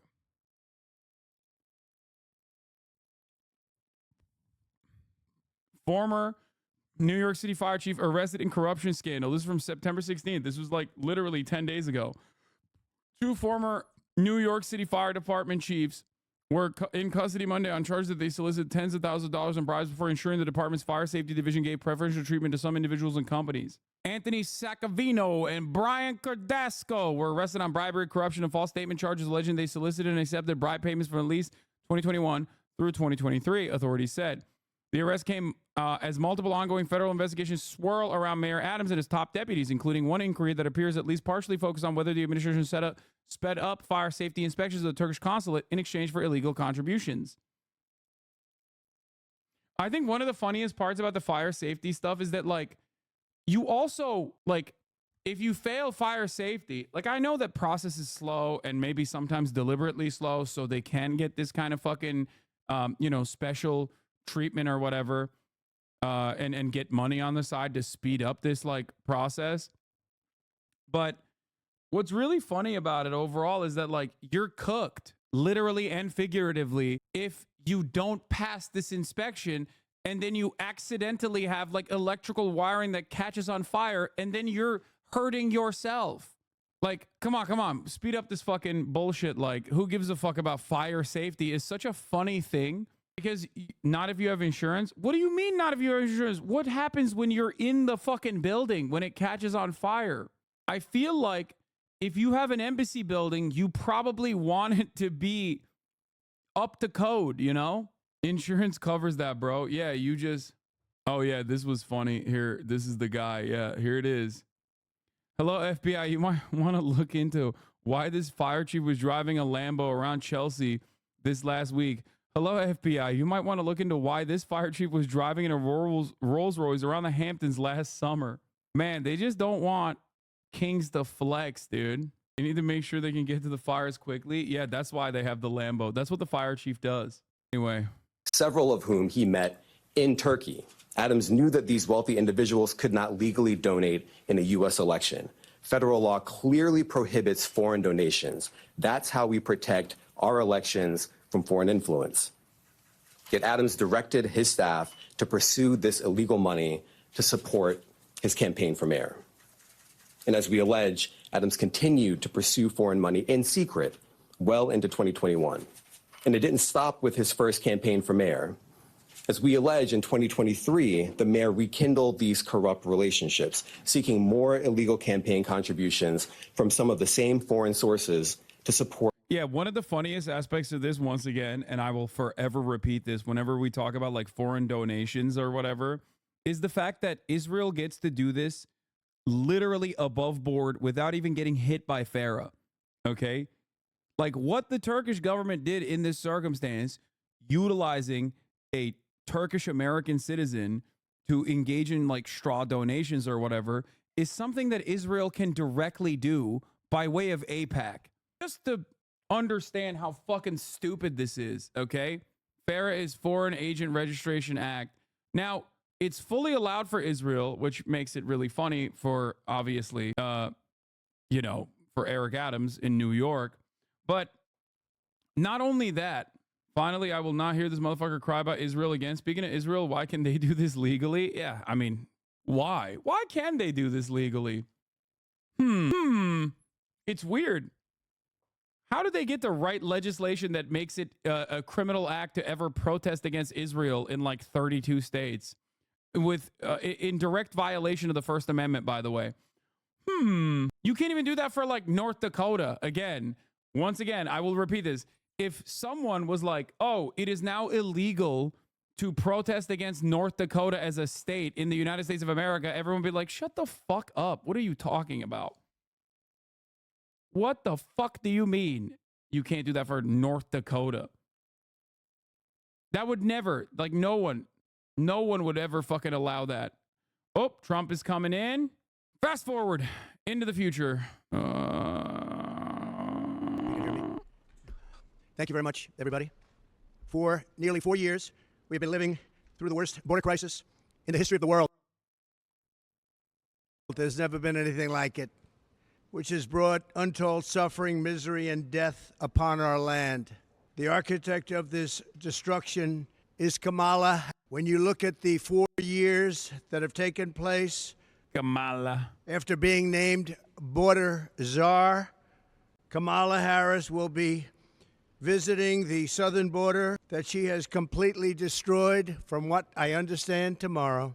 Why would she go to the border now, playing right into the hand of her opponent? I mean, you take a look at this. Why would you do that? There can be no justification for what she's done. There's nobody saying, oh, gee, she's done a fabulous job. She's done the worst job probably in the history of any border, not just our border. She keeps talking about how she supposedly wants to fix the border. We would merely ask, why didn't she do it 4 years ago? It's a very simple question. I can say this with everything she has. She talks about borders and taxes and all these different things. Her policies on tax, by the way, are terrible, but I can say it for everything. Why didn't she fix it almost 4 years ago? She's got no plans, got no talent, got no ability to do it. I'm here today to present you with the facts and only the facts about how boring. Talk about Comrade Eric. Kamala Harris Eric willfully threw Adams. open our border, helping to virtually destroy our country. Our country's never been under. He's more winded than Sam Sulek doing bicep curls, bro. What the fuck? Secure border in U.S. history. Boo. With the lowest illegal immigration on record. You know the chart. I love that chart. I love that. Probably wouldn't be here right now except for that chart. Those who violated our borders were captured, detained, and quickly sent back home under the Trump administration. But on her first day in office, Kamala Harris terminated every single Trump policy that sealed and secured the border. She ordered an immediate stop to the completion of the border wall. It was almost complete. We built hundreds and hundreds of miles of wall, and it worked.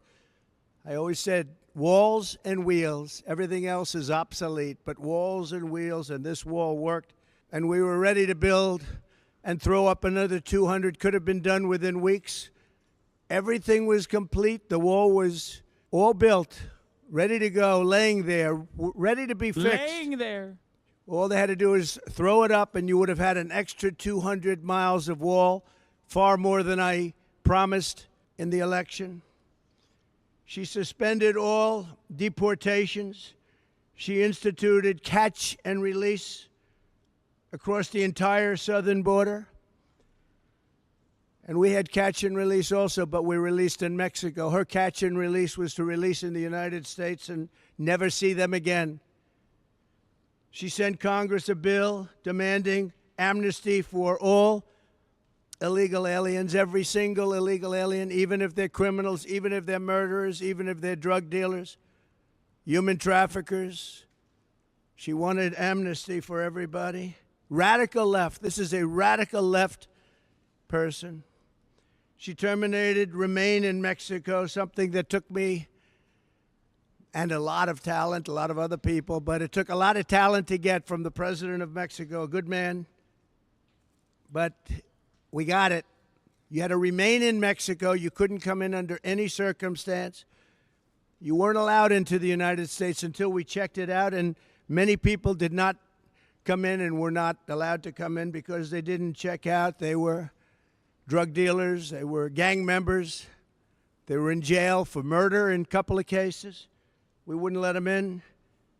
And she canceled every Safe Third agreement. Anybody here, I think, would know what that is, but that was a horrible thing that she did. And she canceled Remain in Mexico. Here we have something, Remain in Mexico. You don't have to explain it. She canceled. She ordered ICE to halt the removal of virtually all criminal aliens, including MS-13 gang members. The worst gang anywhere in the world, they say. Evil, evil gang. She ended all of our programs that we instituted to stop child and woman trafficking. The trafficking is at a level now that it's never been before. I had it down to the lowest level it's been in 32 years because we had such a strong border, they couldn't get through.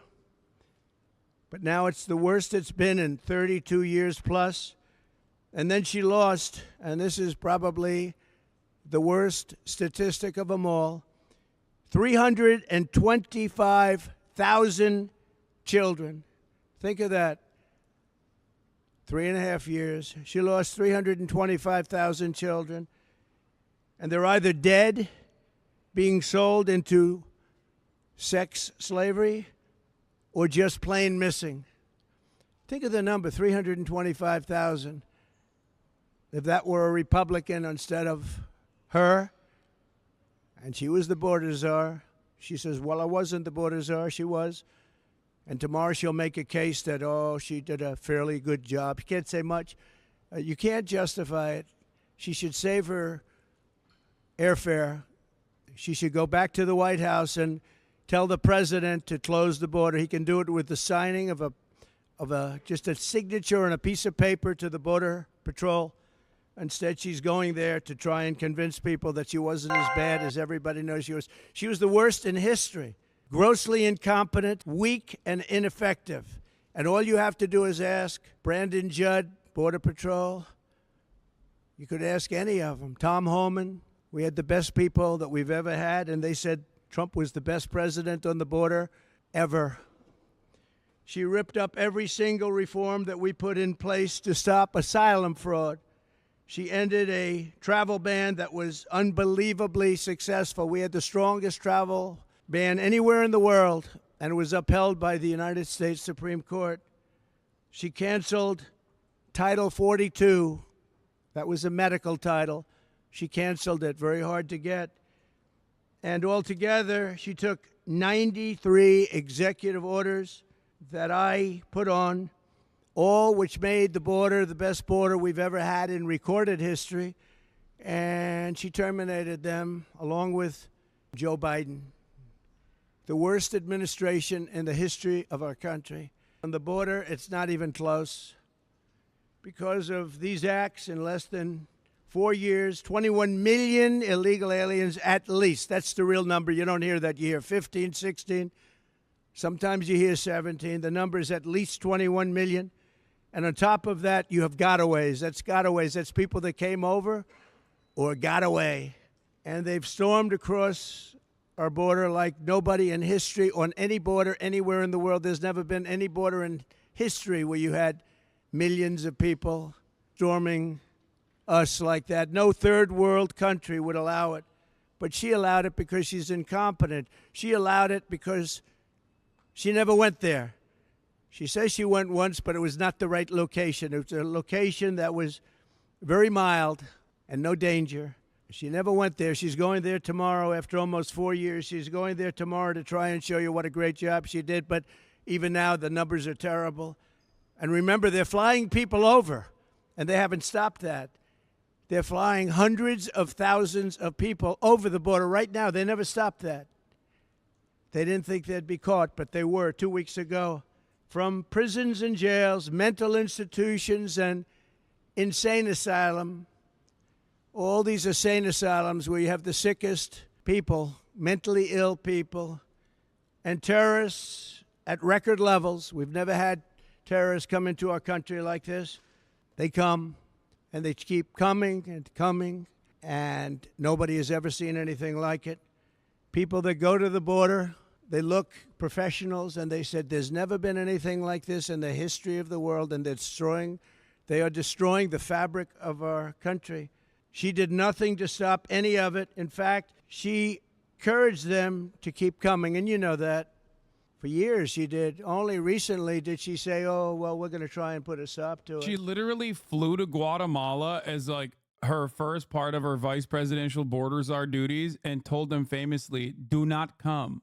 Including unrelated elements to what we're talking about now, like taxes, like military, like so many other things. Why didn't she do it? She's got plans for the future. Why didn't she do it? She's been there almost 4 years. Kamala created a brand new program to fly in migrants from Venezuela, Haiti, and Nicaragua and resettle them all across our nation, but in particular in Pennsylvania, Ohio, Wisconsin, and North Carolina. Nobody can believe it. These towns have been destroyed, and the mayors of the towns and the governors of the states can't talk about it because they're embarrassed that they allowed it to happen.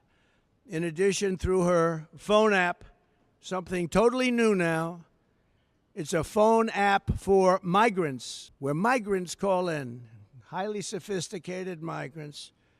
She's allowed virtually unlimited numbers of illegals to press a button, schedule their illegal immigration appointment at our ports of entry, and show up to be released into the interior of our country. Can anybody believe this? And they're invading our towns. It's an invasion of our country like no country has ever had to suffer before. And this was He's talking about the purposeful. streamlined They did application this that doesn't on even purpose. fucking This work was not appropriately.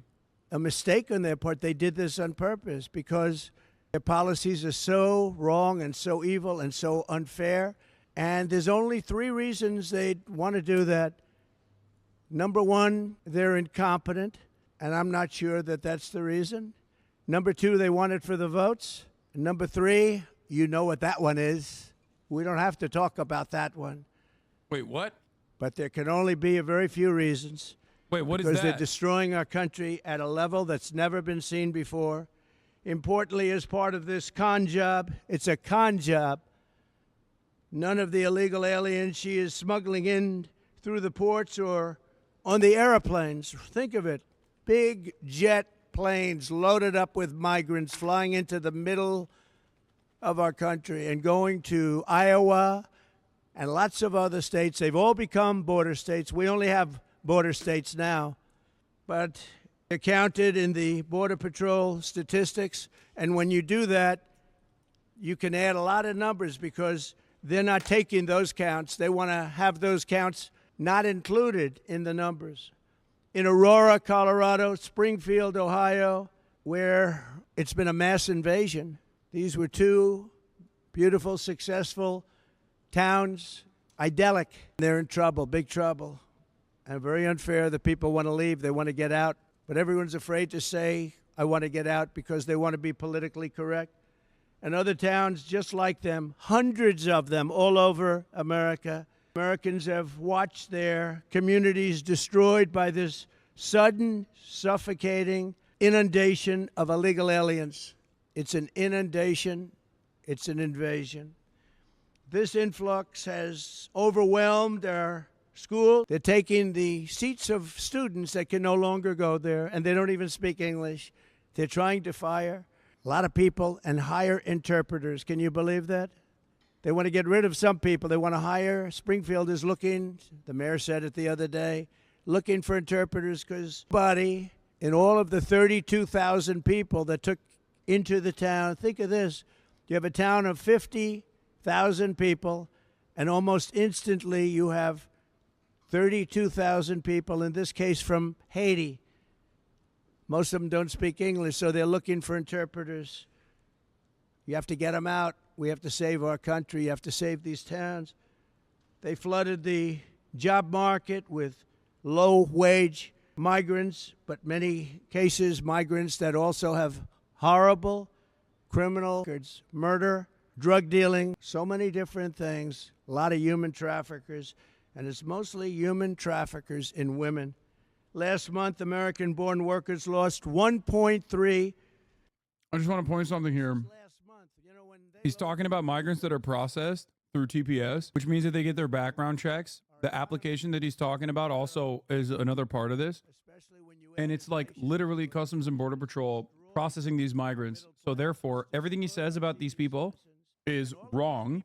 One, they are legal migrants. He's complaining about legal migrants, saying he wants to deport legal migrants. That's number 1.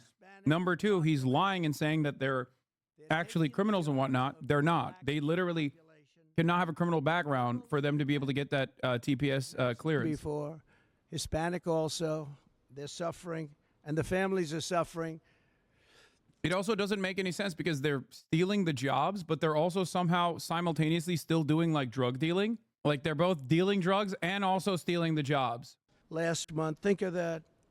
And now we've gained out of that number 635,000 jobs, but every single one of them was an illegal migrant.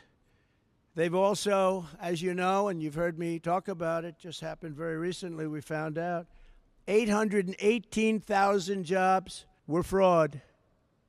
They fraudulently claimed that the economy picked up 818,000 more jobs than they stated. And a whistleblower or leaker let it be known that that was false, that the 818,000 jobs was a false fraud. It was a fraud. It should be investigated, by the way. Biden knew about it, and Kamala knew about it. And they were going to release the real figures right after the election. But by putting 818,000 phony, fake, disgusting jobs that don't exist by putting them on the rolls. It made them look much better a short while Wait, ago. what? Never mind. I don't They know what didn't he's quite talking make about. it to past election day. So to that whistleblower or leaker, I want to, on behalf of the American public, thank you very much. These people are a fraud. Just like nobody talks about it, but Kamala never had a job at McDonald's. Her resume talks about McDonald's. When I worked at the French fry counter, it was so tough, so hot. She didn't work there. She never worked at McDonald's. It was a lie. Most heartbreaking of all is Kamala's migrant invasion has brought massive crime into our country at levels that nobody's ever seen before. We've never seen levels like this. And during the debate, I mentioned Yeah, an unprecedented drop in crime. He's not wrong. We've never seen it before. The crime rate is dropping by unprecedented I levels. think we did great. But David Muir of ABC, fake news, when I said that crime is way up in our country, he corrected me. He corrected me on so much, and it was right what I said. He didn't correct her one time, and what she said was wrong. Absolutely wrong. So many different, Charlottesville, she was wrong. All of the different things, almost everything she said, and she was never corrected. But he corrected me in crime. He said, no, crime has not gone up. I said, crime has gone up massively. He said, I'd like to state for the record that crime has not gone up. But it hasn't. It hasn't gone up. It's gone down. See that there will be no corrections of any kind, and they violated the deal. Why? Because they're bad people and they're fake news. So he did it many times to me during the debate. He violated the deal. That's the deal. Because you can take anything and it's wild. It's wild that this is just like up stories a with prominent it. fixture. We had a deal where that wouldn't happen. You Where- could do whatever you wanted as soon as the debate was over. But he did it in total violation of A what prominent our agreement was. fixture And in Republican arsenal of communications is basically just lying and lying and lying over and over again in the face of like abject truths. And just like back in the day, they at least used to try and say something. Like they would cherry pick data, or they would lie by omission. They would use like the normal ways in which you can lie, but then have some level of plausible deniability. Nowadays, they just openly are like, nah, they're eating cats and dogs, and crime is up. Shut the fuck are up. now illegal aliens. They've given you the fake stories that the illegals coming into the country are much better than our people. They don't commit crimes. These are some of the worst criminals anywhere in the world. And they don't just come from South America. They come from all over the world. The Congo in Africa, a lot of them coming from the Congo. The Middle East, Asia. They do come from South America, but not all. They're coming from all over the world, and they're emptying out their jails, and they're emptying out their mental institutions. The money they're saving is beyond belief, and what they're doing to our country. And if I were the president of one of those countries, I'd be doing the same thing. I'd say, let's empty out our jails into the United States. We're dumping ground for the rest of the world, and it's going to stop starting on January 20th. But the most important day in the history of our country is going to be November 5th, Election Day. 3 months ago in Queens, an illegal alien released into our country by Border Czar Harris approached 2 13-year-old children with a machete in broad daylight, forced them into the woods, tied them together by the wrists, and raped the young girl, hurt the girls very, very badly. They caught him because he put it on tape. He put it on film. They caught him, thought it would be nice to have it on tape to show his friends. In June, 2 NYPD officers were shot at point-blank range by an illegal migrant from Venezuela. By the way, the crime rate in Venezuela is down to the lowest level it's ever been that they know of, because they've taken their street gangs, they've taken their criminals off the streets, they've taken their drug dealers, and they've emptied their jails almost. They'll be emptied very soon, within the next 2 months. I guess they can't get enough buses.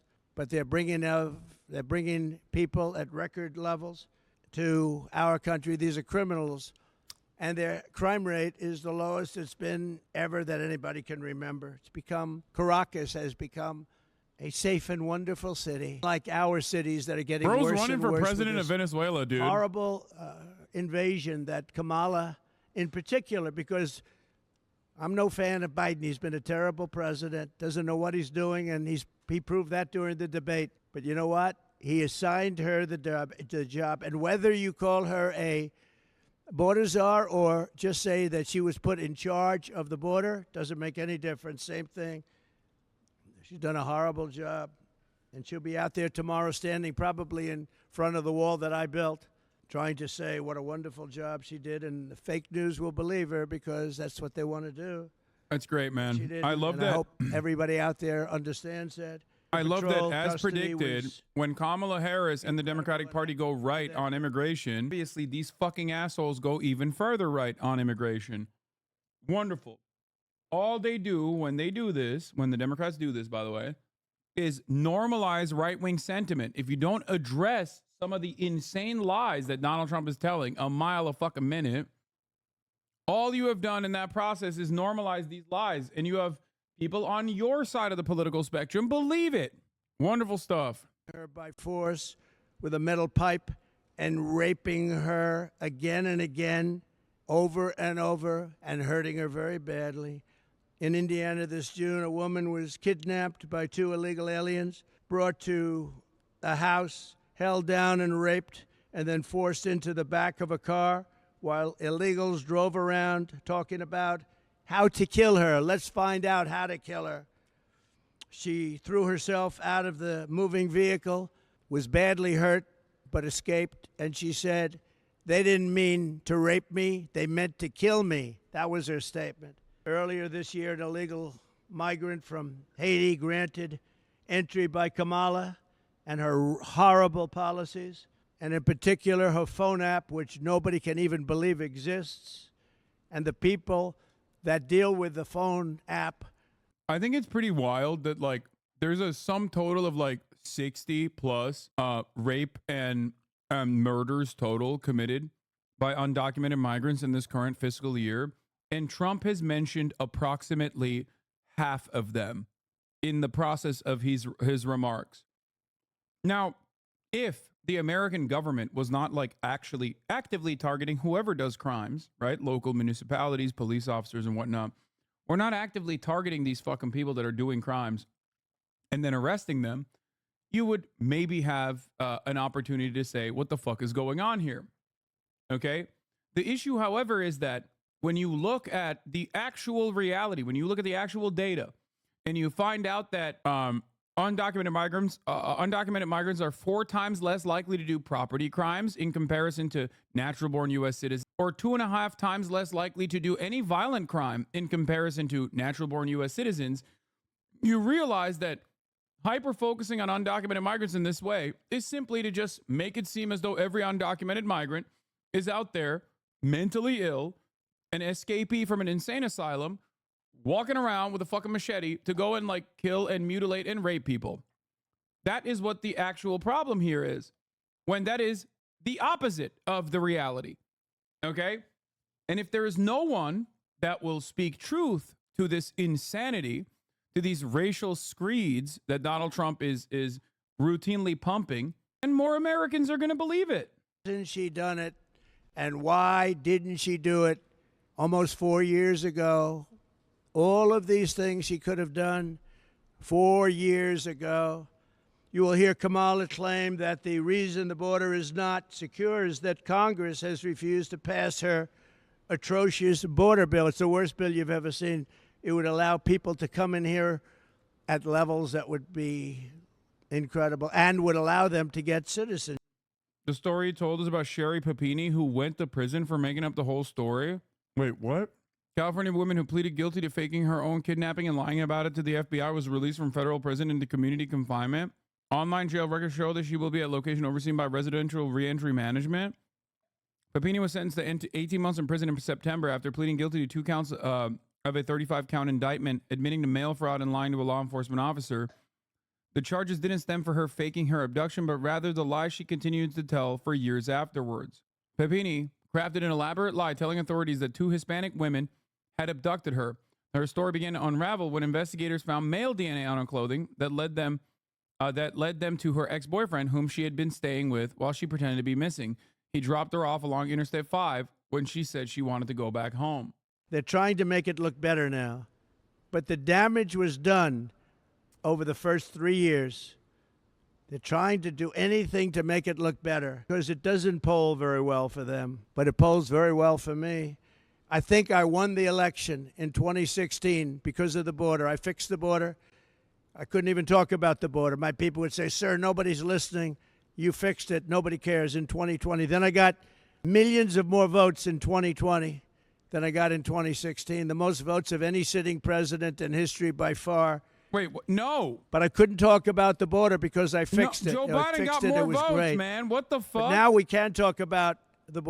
That's such a, oh my God, every part of this is just so stupid. Like, his lies are not even good. And by the way, 25 times worse and more deadly than the border in 2016. That was considered a good border by compared to this.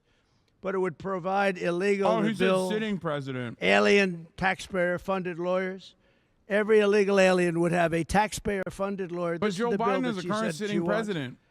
And funnel millions of dollars of left-wing organizations, people come into our country. It would enable human trafficking. And by the way, she also wanted to have transgender operations for illegal migrants that were in detention. Now think of that. She also wanted, as you know, to defund the police. She wants to defund the police. She was one of the leaders in the defund the police movement, and that lasted for years. And anybody that wants to defund the police for one day should never have the right to be president of the United States. And she was one of the leaders in that movement. But think of that. She wants to give sex change operations to people in detention that came in illegally and are classified as illegal migrants. If they want a sex change operation, she said, that's okay, we'll do that. The only way to secure our border is to fire radical border czar. I don't get it. This is one of those things where it's like, is this good or bad? Because if sex change operations are like evil and mutilating, then don't you want that to happen to the migrants? Like, don't you want to punish the migrants? So technically, Kamala Harris is like punishing the migrants harder than you by transing them. What happened? This only makes sense if you're like, they're giving migrants gender-affirming care, and I hate that because gender-affirming care is great, and our American citizens should be able to get it instead. You know? Like, which one is it? What's going on here? Like, I thought you hated these fucking migrants.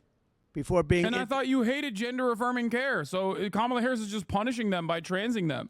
Crime is massively up in our country. It's very lucky the Department of Justice released numbers right after that debate. Somebody in there might like me, but they released numbers, giving the real numbers, and the numbers were unbelievably, shockingly high, the highest ever. And I haven't gotten an apology. I want an apology from ABC.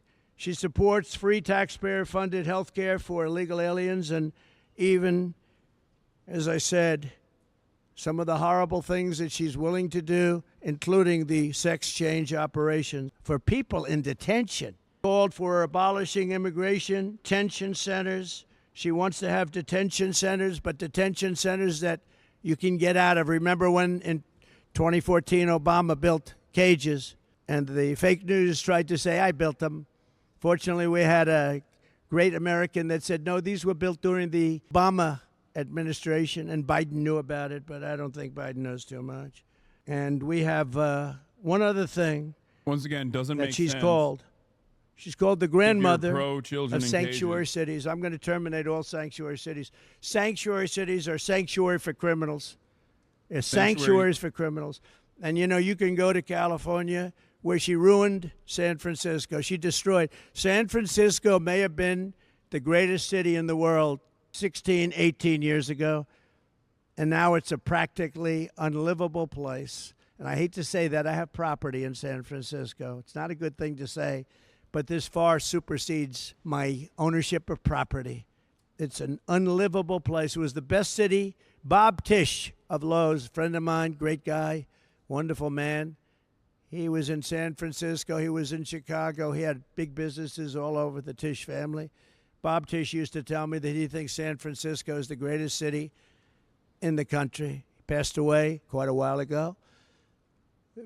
And San Francisco probably was, and now it's not even livable. She destroyed it when she was the DA, and she destroyed the state of California along with Gavin Newsom. She destroyed the state of California when she was the AG. If you can't say the phrase illegal alien, she said, then we can't trust you to secure the border. She said, you're not allowed to say the phrase under any circumstance, illegal alien, but that's what they are. And it's that simple. She didn't want you to use that term. If you used that term, you'd be fired. And by the way, she fired everybody in a row. She couldn't get along with anybody. You know, it's interesting. 5 months ago, she was considered the worst vice president in history. She was laughed at, scoffed at for 3 years. She was the worst. Her staff hated her beyond belief. They were quitting. She had almost nobody wanted to work there. She couldn't get people to work for her. And she was just considered as bad as it gets.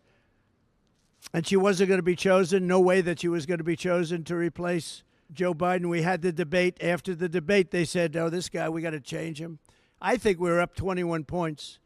But they went in there, and everyone knows they threatened the 25th Amendment. They threatened him with the 25th Amendment. They said, Joe, you're going to get out. And Nancy Pelosi led the charge. And Nancy Pelosi has a little problem because her husband sold their Visa stock. They had a lot of Visa stock one day before Visa was announced that Visa is being sued by the Department of Justice. Think of that. Nancy Pelosi sold vast amounts of Visa stock one day before the big lawsuit that we all read about a few days ago was brought against Visa. You think it was luck? I don't think. She should be prosecuted. Nancy Pelosi should be prosecuted for that. I mean, he's right. Also be prosecuted for I hate to give a bitch like this, a mean bitch like this, her flowers, but he's right. Number she wanted, soldiers or National Guard. And I hope you all read John Solomon and what John Solomon wrote 2 days ago, because if you read it, you'd see that Donald Trump did absolutely nothing wrong. It's a scam. It's a scam. On day one of my new administration, I will stop all migrant flights immediately. They should stop them tonight. She can do that. Just sign one little page saying stop the migrant flights. But she won't do that. They're infecting our country. They're destroying our country. I will shut down all entries through the migrant phone app, something that most of you haven't even heard of, but it's very active and taking in thousands and thousands of people a week. I will end catch and release. I will remain in Mexico. I'm going to tell Mexico, thank you very much. You're putting it back right away. You're putting it back, and they will do it too when I tell them. I will bring back Title 42. I will send a federal law enforcement. Nothing funnier than Trump talking about Venezuelan migrants when he is directly responsible both on the processing side for offering TPS, including but not limited to extending TPS to Venezuelan migrants on his way out, but also responsible for the horrifying conditions in Venezuela by greatly accelerating the sanctions regime against the Venezuelan government and the Venezuelan economy in an effort to, absolutely destroy that country. And of course, people fucking saw that there was TPS to be had in the United States of America, so they came here. The app real? Yes, it is. What the fuck? It's a good thing. The application, the only criticism I have for the immigrant application is that it's not good enough. What do you mean? It's a part of legal migration, chat. These are people that are, like, the Customs and Border Patrol basically created a process in which instead of filing fucking paperwork, you just file an application. It's the same process. It's just more streamlined. It's a government application. Anyway. To pour across our border. This will be much larger than that, but we will get rid of the drug dealers. We will get rid of the human traffickers.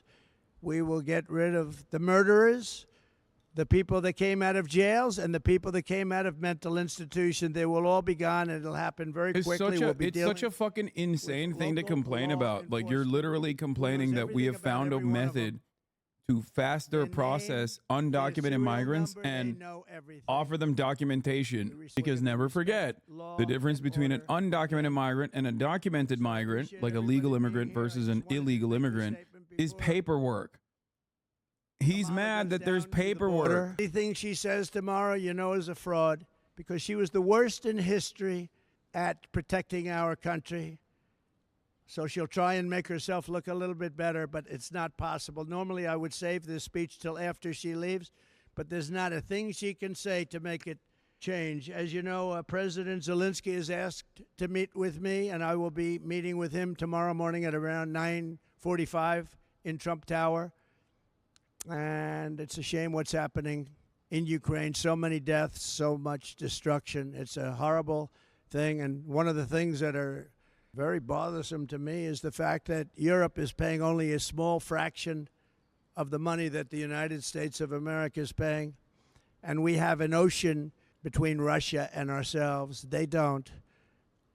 So I see what's happening there. It's very, very sad. But he said he wouldn't meet with Zelensky, by the way. Can even believe. And as you know, the European nations as a... Zelensky was in America, and he was like, yo, let's link up and build. And he was like, nah, dog. He was like, nah, fam. Fuck you. And you know it's not because of the Logan Act. Or was it the Hatch Act? No, it's the Logan Act, right? Like the president trying to secure favors from foreign official in an effort to win the election. Yeah, the Logan Paul Act. No, I was confusing it with Hatch Act, which is another thing that he violated regularly, which is campaigning on official government property. And I think like funneling money to his business. I mean, he did everything. Anyway, he leaked the message. Oh my God, he's Pouring such a bratty bitch. Nobody else wanted to say that, and the press thought it was terrible that I made that statement. But if I didn't make that statement, we'd still be paying. You know, we were paying for NATO, most of it, almost all of it, maybe all of it for years. So I'm going to see President Zelensky tomorrow, and thank you all very much. Wait, what? Oh, so he is linking up with him. He is linking up with him. I thought he said he wasn't going to, and then he leaked the message. W collab. I thought you had the worst mayor ever that we had prior to him. I will say this. I watched about a year ago when he talked about how the illegal migrants are hurting our city and the federal government should pay us and we shouldn't have to take them. And I said, you know what? He'll be indicted within a year. And I was exactly right, because that's what we have. We have people that use the Justice Department and the FBI at levels that have never been seen before. So I wish him luck. I don't know anything about what he did, but I told a lot of people right over there, that group was saying, you know, sir, you were right about that. When they mentioned that, I said, came in and he was pretty strong about it. He said, this is really unfair to make us carry this burden. We shouldn't be doing this. This is New York City. I mean, your parks are loaded up. I just passed recently Madison Avenue, the Roosevelt Hotel. It's like nobody would recognize it. That's Midtown. But he came out very strongly against it. He was right. Yeah, that's why they indicted him, because he was anti-undocumented migrant. And I said, he will be indicted within a year, and that's what happened. And I noticed the indictment's very old. It goes back a long time. Well, I had the same thing. They went way before the statute of limitations. So I wish him well, but I said that he will be indicted because he did that. You take a look. That's what they do. These are dirty players. These are bad people. They cheat, and they do anything necessary. These are bad people, and we need an honest Justice Department. We need an honest FBI, and we need it fast. Yeah. Keir Starmer, the UK Premier. Yes, he's coming tonight. What do you think of him? Some of his colleagues in government are quite critical of you. Well, I'm going to see him in about an hour, so I have to be nice, right? Yeah. But I actually think he's very nice. I think he ran a great race. He did very well. It's very early, but he's popular, and I'll be seeing him, and I'll send you a regards. He's not popular. Who are you with? Who are you with? Okay, good. Would you rather Nigel Farage had a bigger role? Well, I think Nigel is great. I mean, I've known him for a long time. He had a great election, too. He picked up a lot of seats, more seats than he was allowed to have, actually. They acknowledge that he won, but for some reason you have a very strange system over there. You might win him, but you don't get him. Nigel is a fantastic person. Yeah, it's GB News, Chad. It's their fucking fake Fox News in the UK. Oh, then I should immediately cancel my appointment. No, he knows. He knows I understand. Look. I hate to see the carnage. If I were president, it never would have happened. Russia would have never attacked Ukraine. Never, ever. And by the way, President Xi would have never even thought about Taiwan, which he's thinking about very seriously now, flying planes over it every single day. But President Putin would have never attacked.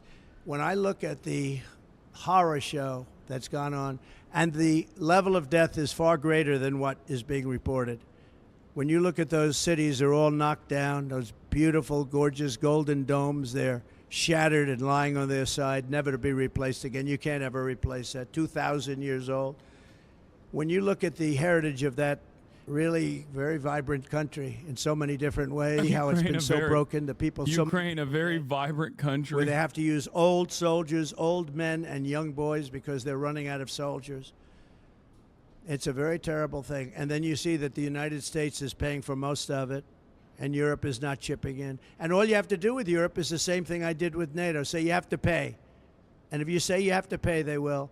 It's very unfair to the United States. But I look forward to seeing him tomorrow. We'll see. I do believe, I disagree with him. Well, he doesn't know me, but I disagree. But I will say this.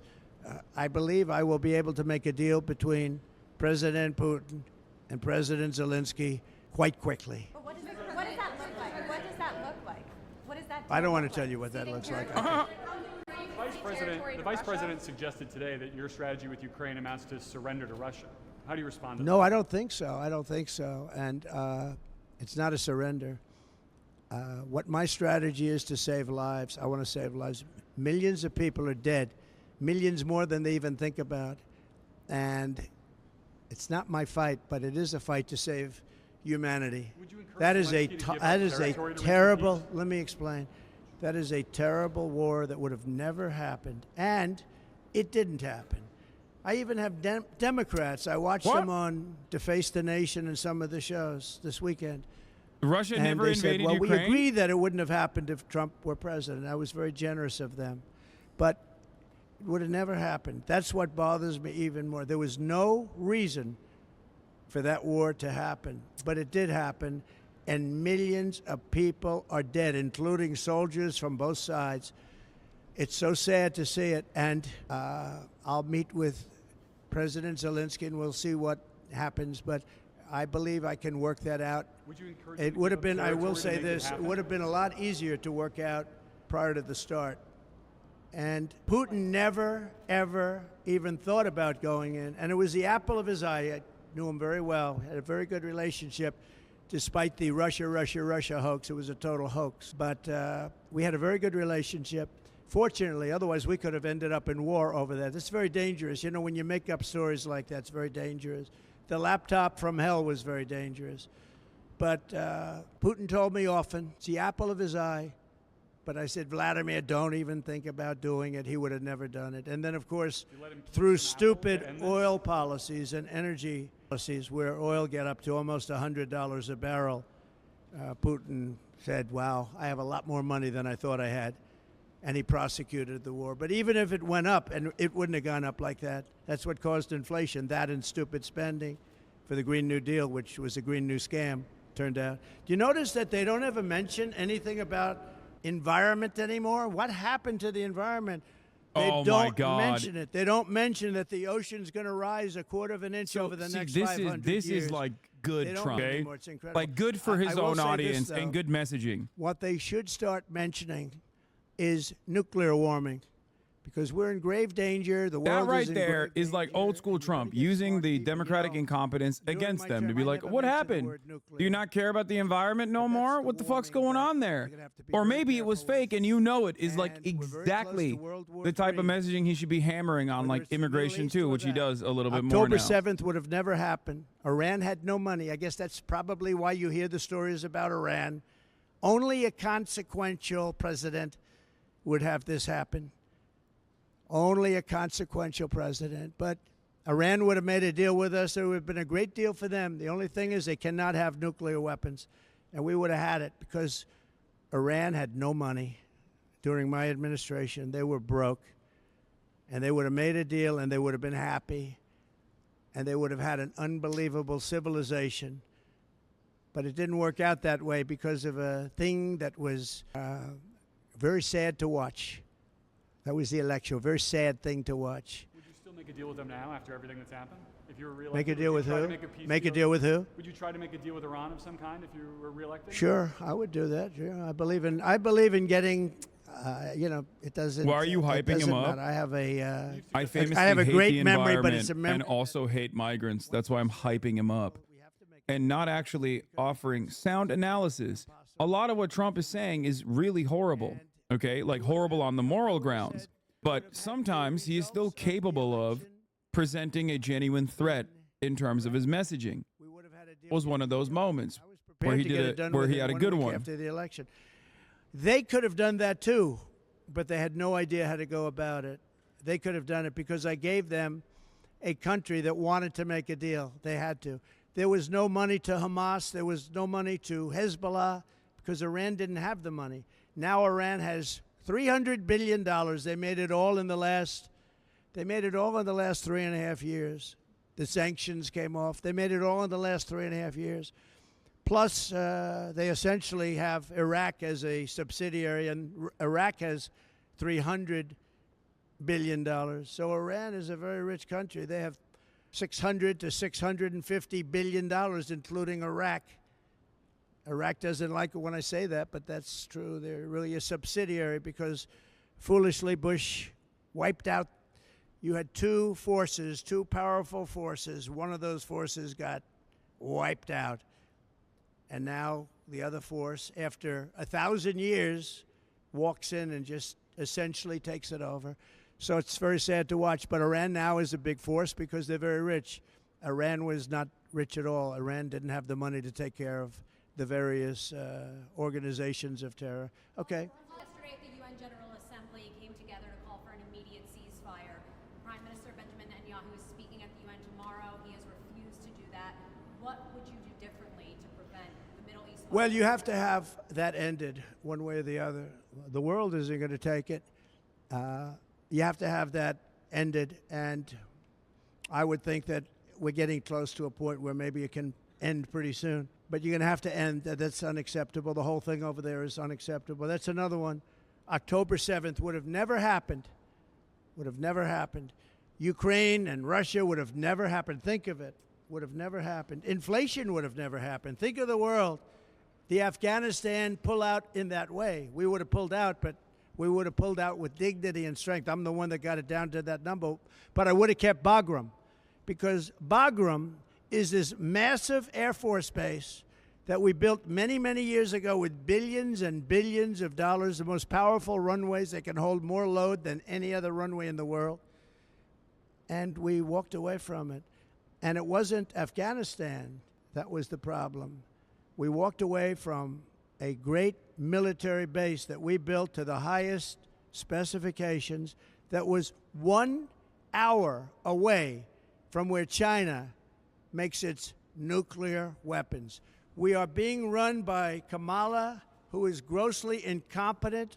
All you have to do is look at her interview last night, look at her interview with Oprah, look at her interview with the gentleman from Pennsylvania. All you have to do is look around and you'll see it. We had 4 years of incompetent leadership. We cannot, as a country, sustain another 4 years. Thank you very much. I don't know the situation. Terrible pause. Do you believe that Ukraine should turn over some of its own land to Russia in order to end the war? We'll see what happens. What's your message to We'll Zelensky see what tomorrow? happens. Let's get some peace. We need peace. We need to stop the death and destruction. Don't you think? Wouldn't that be nice? Huh? Do you have a plan to meet Benjamin Netanyahu in person? Well, we're going to meet a lot of people. Many of the leaders have been calling me, and they want to... He can't fucking just be like, Democrats just want to continue the death machine in Ukraine because they're getting paid, because they're making money off the military-industrial complex, and like they don't want to have any sort of conversation with the enemy in this circumstance, but all wars end with treaties. The reason why he can't say that is because he's also obviously a slave to the same exact corporate interests. He's also a slave to the military-industrial complex. So that's precisely the reason why he can't even like adequately message himself around this issue. Same goes, obviously, I mean, for Israel, he can't say it because he is deeply in the pockets of Miriam Adelson. Acting shocked now. I don't know why Netanyahu said what he said, and I don't know what his considerations were, whether they were political or operational. Ask him why he said that, Kirby said. Israeli Prime Minister Benjamin Netanyahu on Thursday walked back from a private understanding with the Biden administration and distanced himself from the proposal for a 21-day ceasefire in Lebanon presented by U.S. and France. Wow. I'm so shocked. Wow. Why would he? You have taught him that like he can get away with anything he wants to get away with. Do you see Adam sweating like crazy, bald like Eric? How dare you? How dare you compare the glorious Mudang to Eric Adams? This is appropriate. More inappropriate than me forgetting to run the top of the hour ad break. Damn, this guy's good.